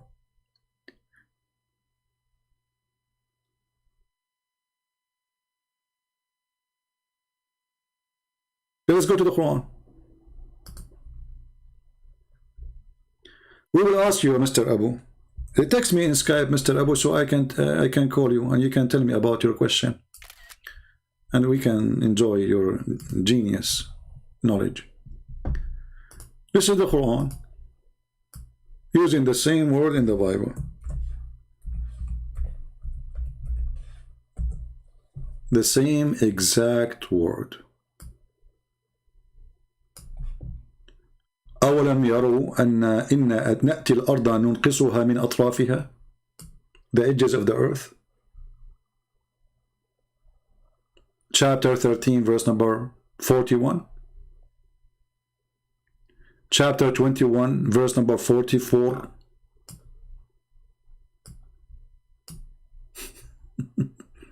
Are you there, Armin? So now I have one of two solutions. Either you accept it literally, as you said in the post, or you will say to me, he don't mean literally. Are you there?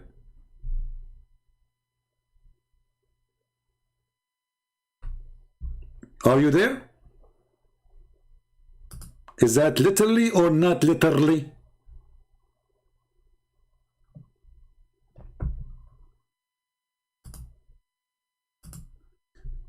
Any Abdul, literally, you've been defeated. Literally, you've been humiliated. Don't forget to ignore what is between the bracket, because you are the one who taught me to ignore what is between the brackets.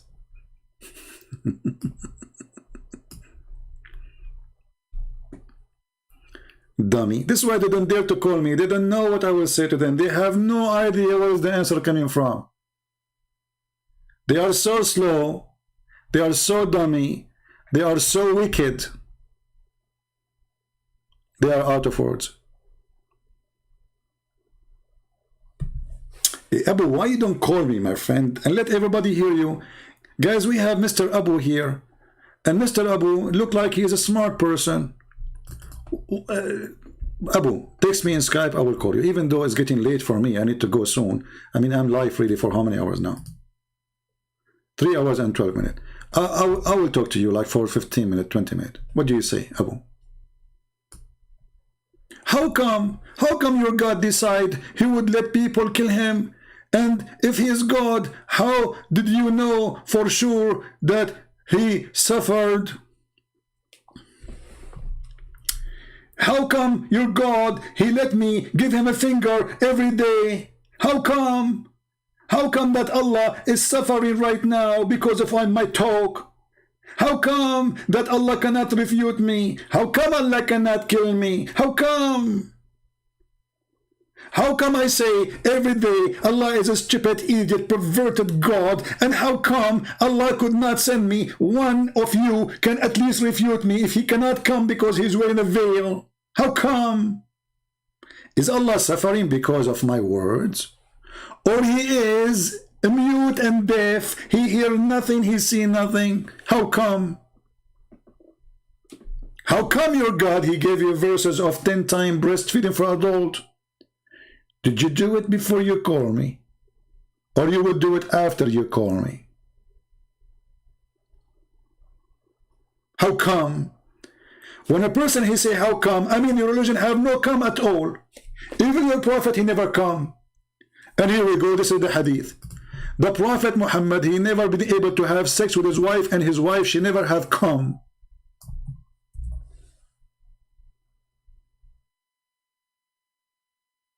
Once a woman, she wanted to speak dirty to me, and she said to me, I want you to come and meet me so you can come. I said, come where? My English was bad at that time, you know. I thought come like, yeah, okay. Some what? Where? Come what? Where? How? Who? What? Here we go. This is your prophet. And his wife, she witnessed that her husband never, ever made her come.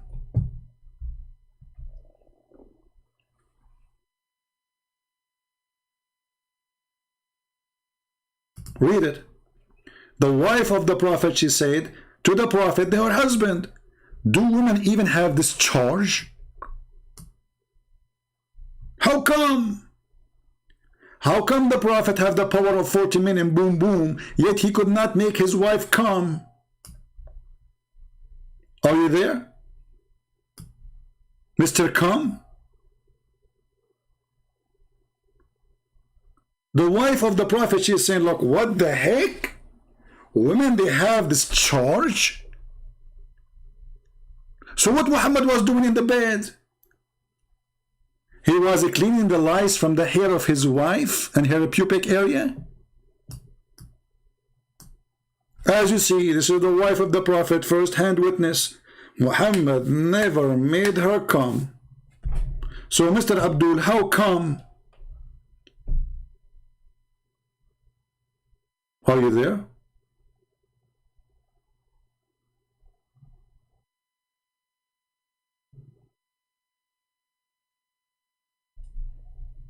Hello? This is the hero Muhammad who used to do F his wives, all of them in 1 hour. No wonder he do it in 1 hour, because he was doing nothing. He just shake hands. The hadith says that the prophet used to F all his wife in 1 hour. By the way, 1 hour sa'ah at that time is used for 15-20 minutes. I mean, it's going to take him more time to go between the beds. In 15 minutes, he can F 13 women. Are you a rabbit? And then we find that none of them have this charge ever. Zero. Imagine how embarrassing that a man, he speak about how powerful he is in bed, and then the wife, she speak about the women, she ask him about, she come and she saw a liquid, should she wash it or not? Look at the questions, look at the clinic, look at the prophet, he's a specialist in vagina. And then the wife, she said, what? Women, they have this charge? Looking at the husband. The wife, she is looking at her husband saying, what the heck? I married an idiot. He don't even know how to make a woman come. I cannot find anything from the Quran. Okay, no, I am finding this from the Quran, because Abdul, listen. The Quran says, whatever the prophets say, you take. Whatever the prophets say, you take. So you cannot run away from it. Whatever the prophets say. This is Quran. You're a dummy. Literally a dummy. And I bet you never made your wife come.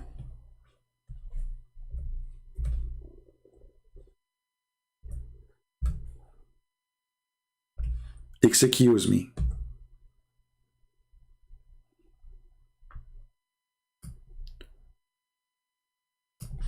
This is your Quran, you idiot. Whatever the prophet he say to you, take it. So take what the messenger assigned to you.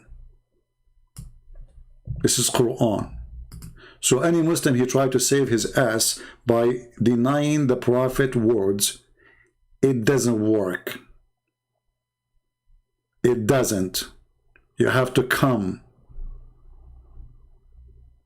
The prophet will never come, and his wife never come, and that explains why he never had kids, because obviously he never did it. Even the hadith says that the prophet, he was having sex with the wrong object. He never did it with the wives.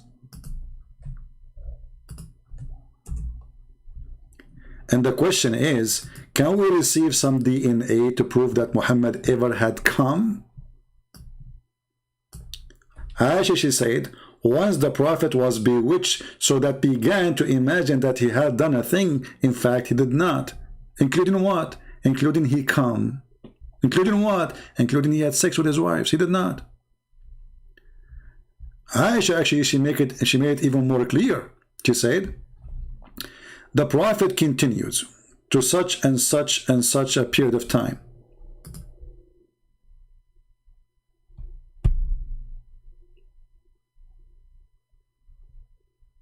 To do what? He imagined that he had come and he had sex. In fact, he did not. So the question now to the Abdul, Muhammad was having sex with who and where? If it's not the wife,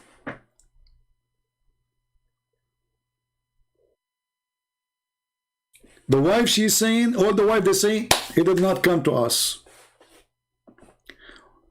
Muhammad was doing it where? There's a cousin of mine, he is very heavy sleeping person. So once he went to the bathroom, sorry, he wanted to go to the bathroom at night. So he did it in the bathroom, you know, and he came back supposedly.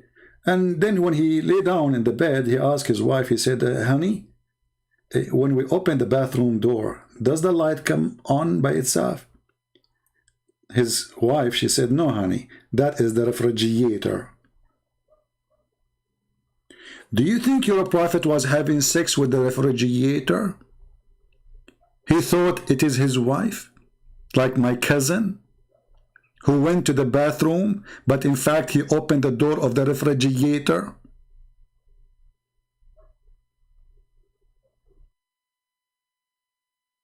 This is a prophet of God. He opened the door of the bathroom, the light turned on. He did it there. He come back. He remembered like, oops, since when we opened the door of the bathroom, the light turned on. Huh. So now he want to confirm it. Honey, when we go to the bathroom and we open the door, do the light turn on by itself? The wife, she's smart. She said, Abdul, listen, that happened only when you opened the door of the refrigerator, which means you pissed there. So your prophet was pissing where? How come? See what happened when you use one word to Christian Prince, he opened a topic about it. You just said, how come? And look what happened, a disaster. Just from saying, how come? I can make a book about it. All what you said, how come? The rest is mine. Once I made a challenge to Muslims, this is a long time ago. I said, say 3 words, just say 3 words, and I will make your prophet busted from those 3 words. So the guy, he decided to make it impossible. So he typed the word microwave. And now how in the world the Christian Prince will come with something against Muhammad? I mean, come on. I just said microwave. I said, are you sure that this is the word you choose? He said, I'm very sure. I said, are you sure? He said, yes, I'm very sure, okay? And then I got him this. Here we go. You have the microwave of Allah. The Prophet, he promised every Muslim that he will be a female and he will carry a baby and he will deliver the baby in less than 15 minutes. That is the fastest cooking microwave of babies.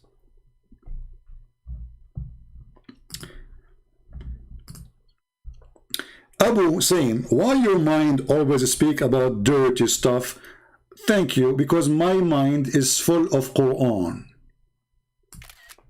It is your Quran keep speaking about dirty stuff. What kind of a prophet, a woman, she come to him telling him what happened between her legs and that she was masturbating, and she's asking now the prophet, shall I wash it? You have it last night and now you are coming and still wet there. And who is going to help you? The guy was sent by Allah. So Muhammad was sent by Allah to clean vagina, not to clean the earth from filth. Muhammad is a vagina specialist. Women do not know if they need to wash the vagina or not before Muhammad. Muhammad is the one who gave them the answer. Muhammad did not question her, saying to her, shame on you to masturbate, imagining a different guy. He was worried about her vagina being washed or not. The woman, she said clearly, she was masturbating, imagining things. Tahtalim. What Muhammad is worried about? Okay, now I think, let me see. Okay, no, this is disgusting. No, don't put your panty up. I thought it looked good. Don't it look scary. Aisha, the one Aisha have is a lot better. No. Put your skirt again. Okay. So, okay, you go now, and you wash it. Okay, this is a prophet of God. So, who is the one is obsessed with those things? It's your books. So when we quote to Muslims what is written in their books, they say we are obsessed with what is written in their books, which is filthy. Who is the one who promised you endless penis? So you blame me for quoting your prophet? Who is the prophet? He says when you go to heaven you do boom boom, dahman, which means, do you understand? I'm not going to describe more because it's very filthy. He swear by Allah. He says when you do boom boom, you do with dahman. Who is the filthy? Where is God? Where is the teaching of God? But we have to be honest. I don't talk about the filth of Muhammad always. Sometimes I go to something very nice and comedy. Like as an example, not limited, this.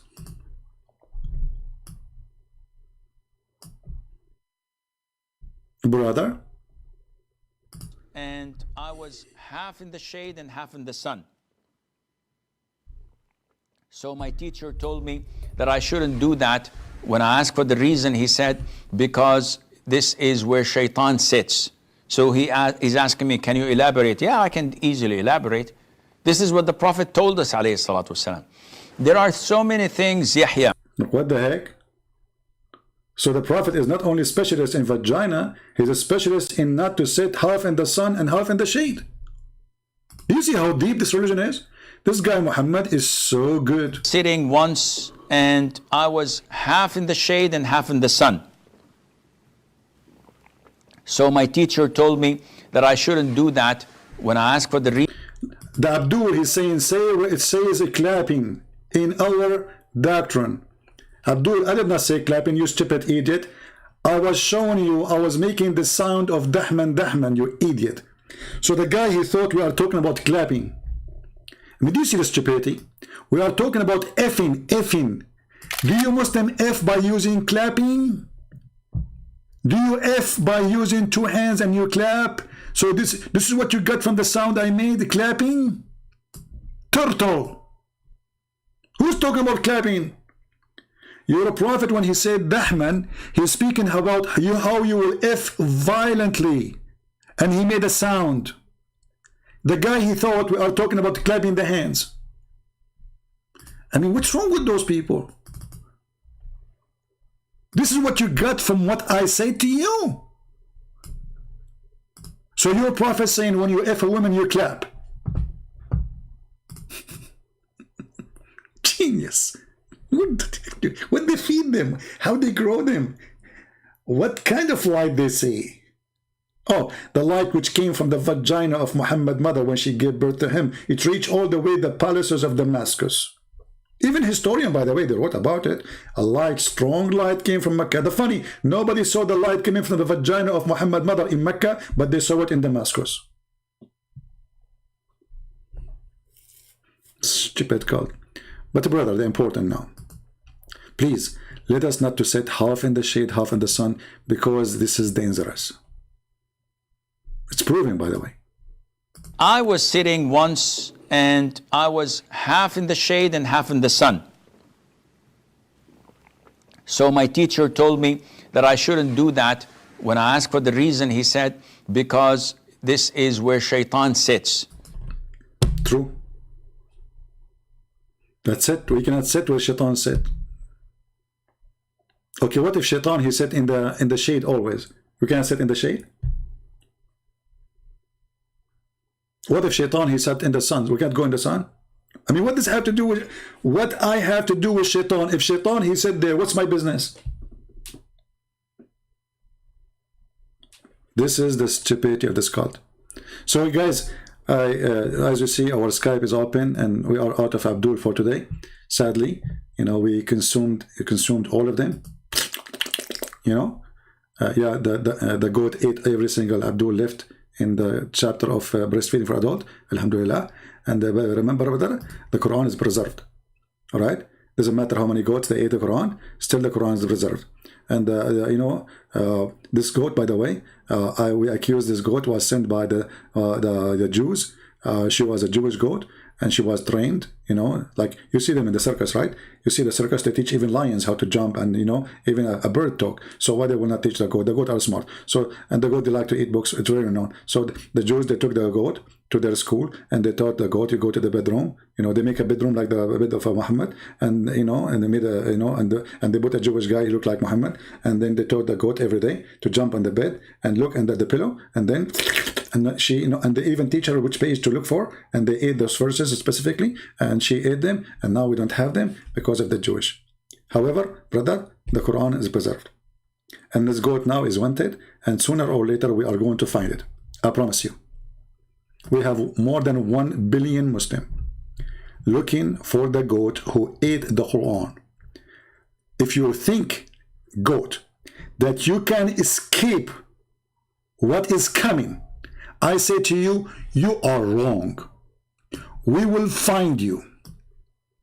We will open your belly, and we will take our Quran holy from inside your belly. Our Quran is preserved, Mrs. Goat. And now every Muslim, single Muslim in the world is looking for you. But please, don't sit half in the shade and half in the sun, because if you do so, we cannot get close to you. For this is not a permissible for Muslims. And I was half in the shade and half in the sun. Drink, yeah, drink. So my teacher told me that I shouldn't do that. When I asked for the reason, he said, because this is where shaitan sits. That's it. So he's asking me, can you elaborate? Yeah, I can easily elaborate. I can easily. This is what the Prophet told us. That's it. That's what the Prophet told us. I mean, what do you want more? What's wrong with people? I mean, do you want more convincing explanation? The Prophet says so, that's it. The Prophet says so, it means the poo-poo is big. And who can argue with this poo-poo? When we wake up, we sniff water up our nostrils 3 times and blow it out. Why? Why? The Prophet tells us because Satan or the devil sleeps over our nostrils. True. Did you see that? No. But what do you mean? So are you saying we did not see it? You're a liar. I have witnesses. I have true witnesses. Once I was sleeping, I was a kid at that time, you know, I was just like, you know, I think I was like 92, 91, you know. Anyway, so I was asleep, and then my grandmother, she is like 500 years old. She came to the room to cover me, because always I don't like to cover myself. So she liked to take care of me, and then she saw 2 shoes coming from my nose. Actually 4 shoes, to be honest with you, because there was 2 shaitan. I have 2 holes, 2 bedrooms. So, but at that time, what happened? There was no cameras.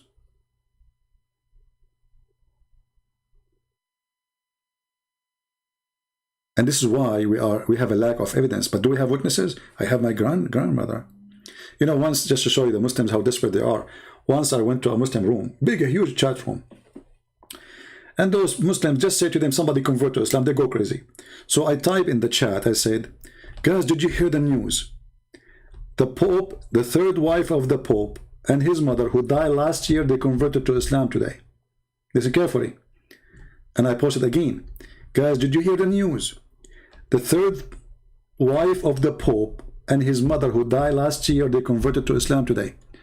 The admin who was holding the microphone, he said, stop, brother, sister, stop. Allahu Akbar, Allahu Akbar, Allahu Akbar. Do you see the good news? Amazing, brother. The 3rd wife of the Pope and his mother, who died last year, they converted to Islam today. Please, brothers and sisters, please invite your friends. Allahu Akbar, Allahu Akbar, Allahu Akbar. And the chat room went so crazy. The chat room like already have like 900 people, you know, inside it. And there's They want so not. Takbir, Allahu Akbar, Takbir, Allahu Akbar. And then they want to give you the microphone to tell the news. But then one of them, he noticed, he said, oh, brother, stop. This guy is making fun of us. He said, the third wife of the Pope and his mother who died last year. What's wrong with you? Finally, they noticed after 5 minutes of a bragging like a puppy. Allahu Akbar, Allahu Akbar. Idiot. The third wife of the Pope and his mother who died last year. They don't have a brain.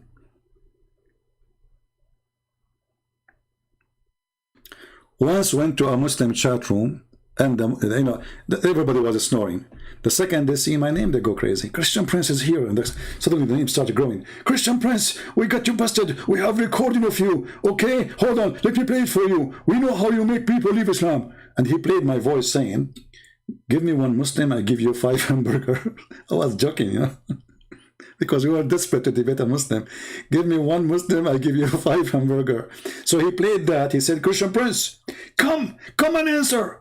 Now we know how you convert people out of Islam. You are giving them 5 hamburgers. Come, you coward. Come, we exposed you. We are going to post this everywhere. So I took the microphone and I said, oh, okay, well, yeah, that's true. This is my voice. I confess.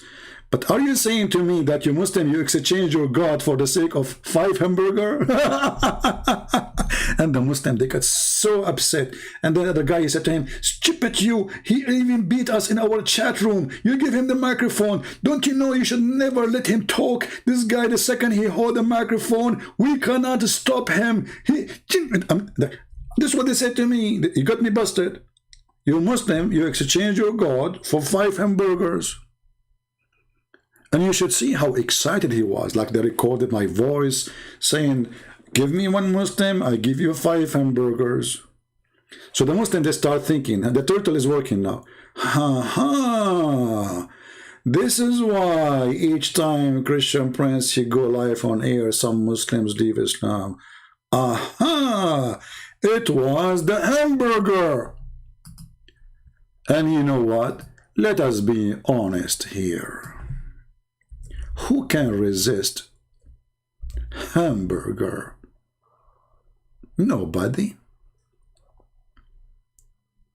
Can you?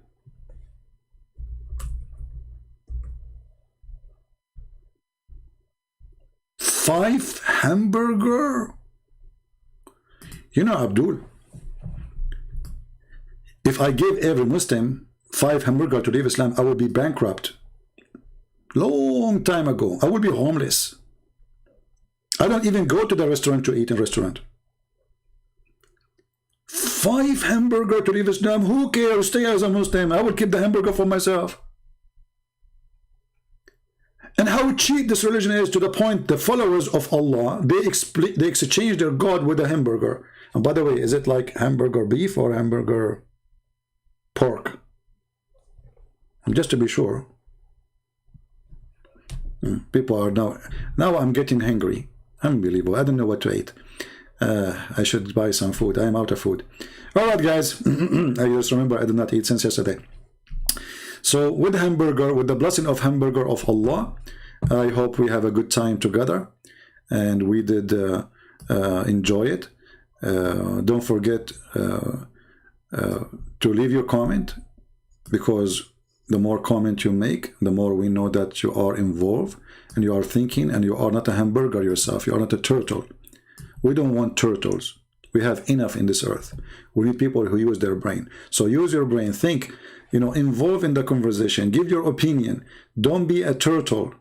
Be a brain of a human being. Use the gift which God, He gave to you. With this, I say, may the Lord bless you all. And until we see you soon again, Christ is Lord. Islam is a fraud. Islam is a scam. And we prove it every day. Thank you.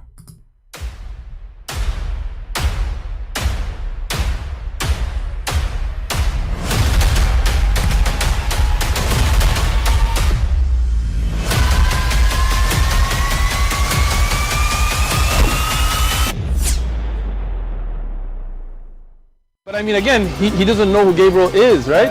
Because he didn't come from an Abrahamic faith. The people of Mecca were pagan. Quran is mentioned, if this book was from other than God, they would have found in it many contradictions. If a book is without contradictions, that has no bearing on whether it comes from God or not. I've had phone books that are inerrant, but I certainly don't think God gave them. That we believe without understanding. Take this week a flag, you son of That the standard narrative has holes in it. The Prophet tells us because Satan or the devil sleeps over our nostrils. Those who oversleep and not pray Fajr on time, Satan urinates in their ears. I really do think Jesus was crucified and that he really was dead and buried. He thought that he was a son of God in the sense that he was specially chosen by God. I think Jesus really did think he was going to be the Messiah, the future king of Israel. I mean, that is, after all, why they crucified him.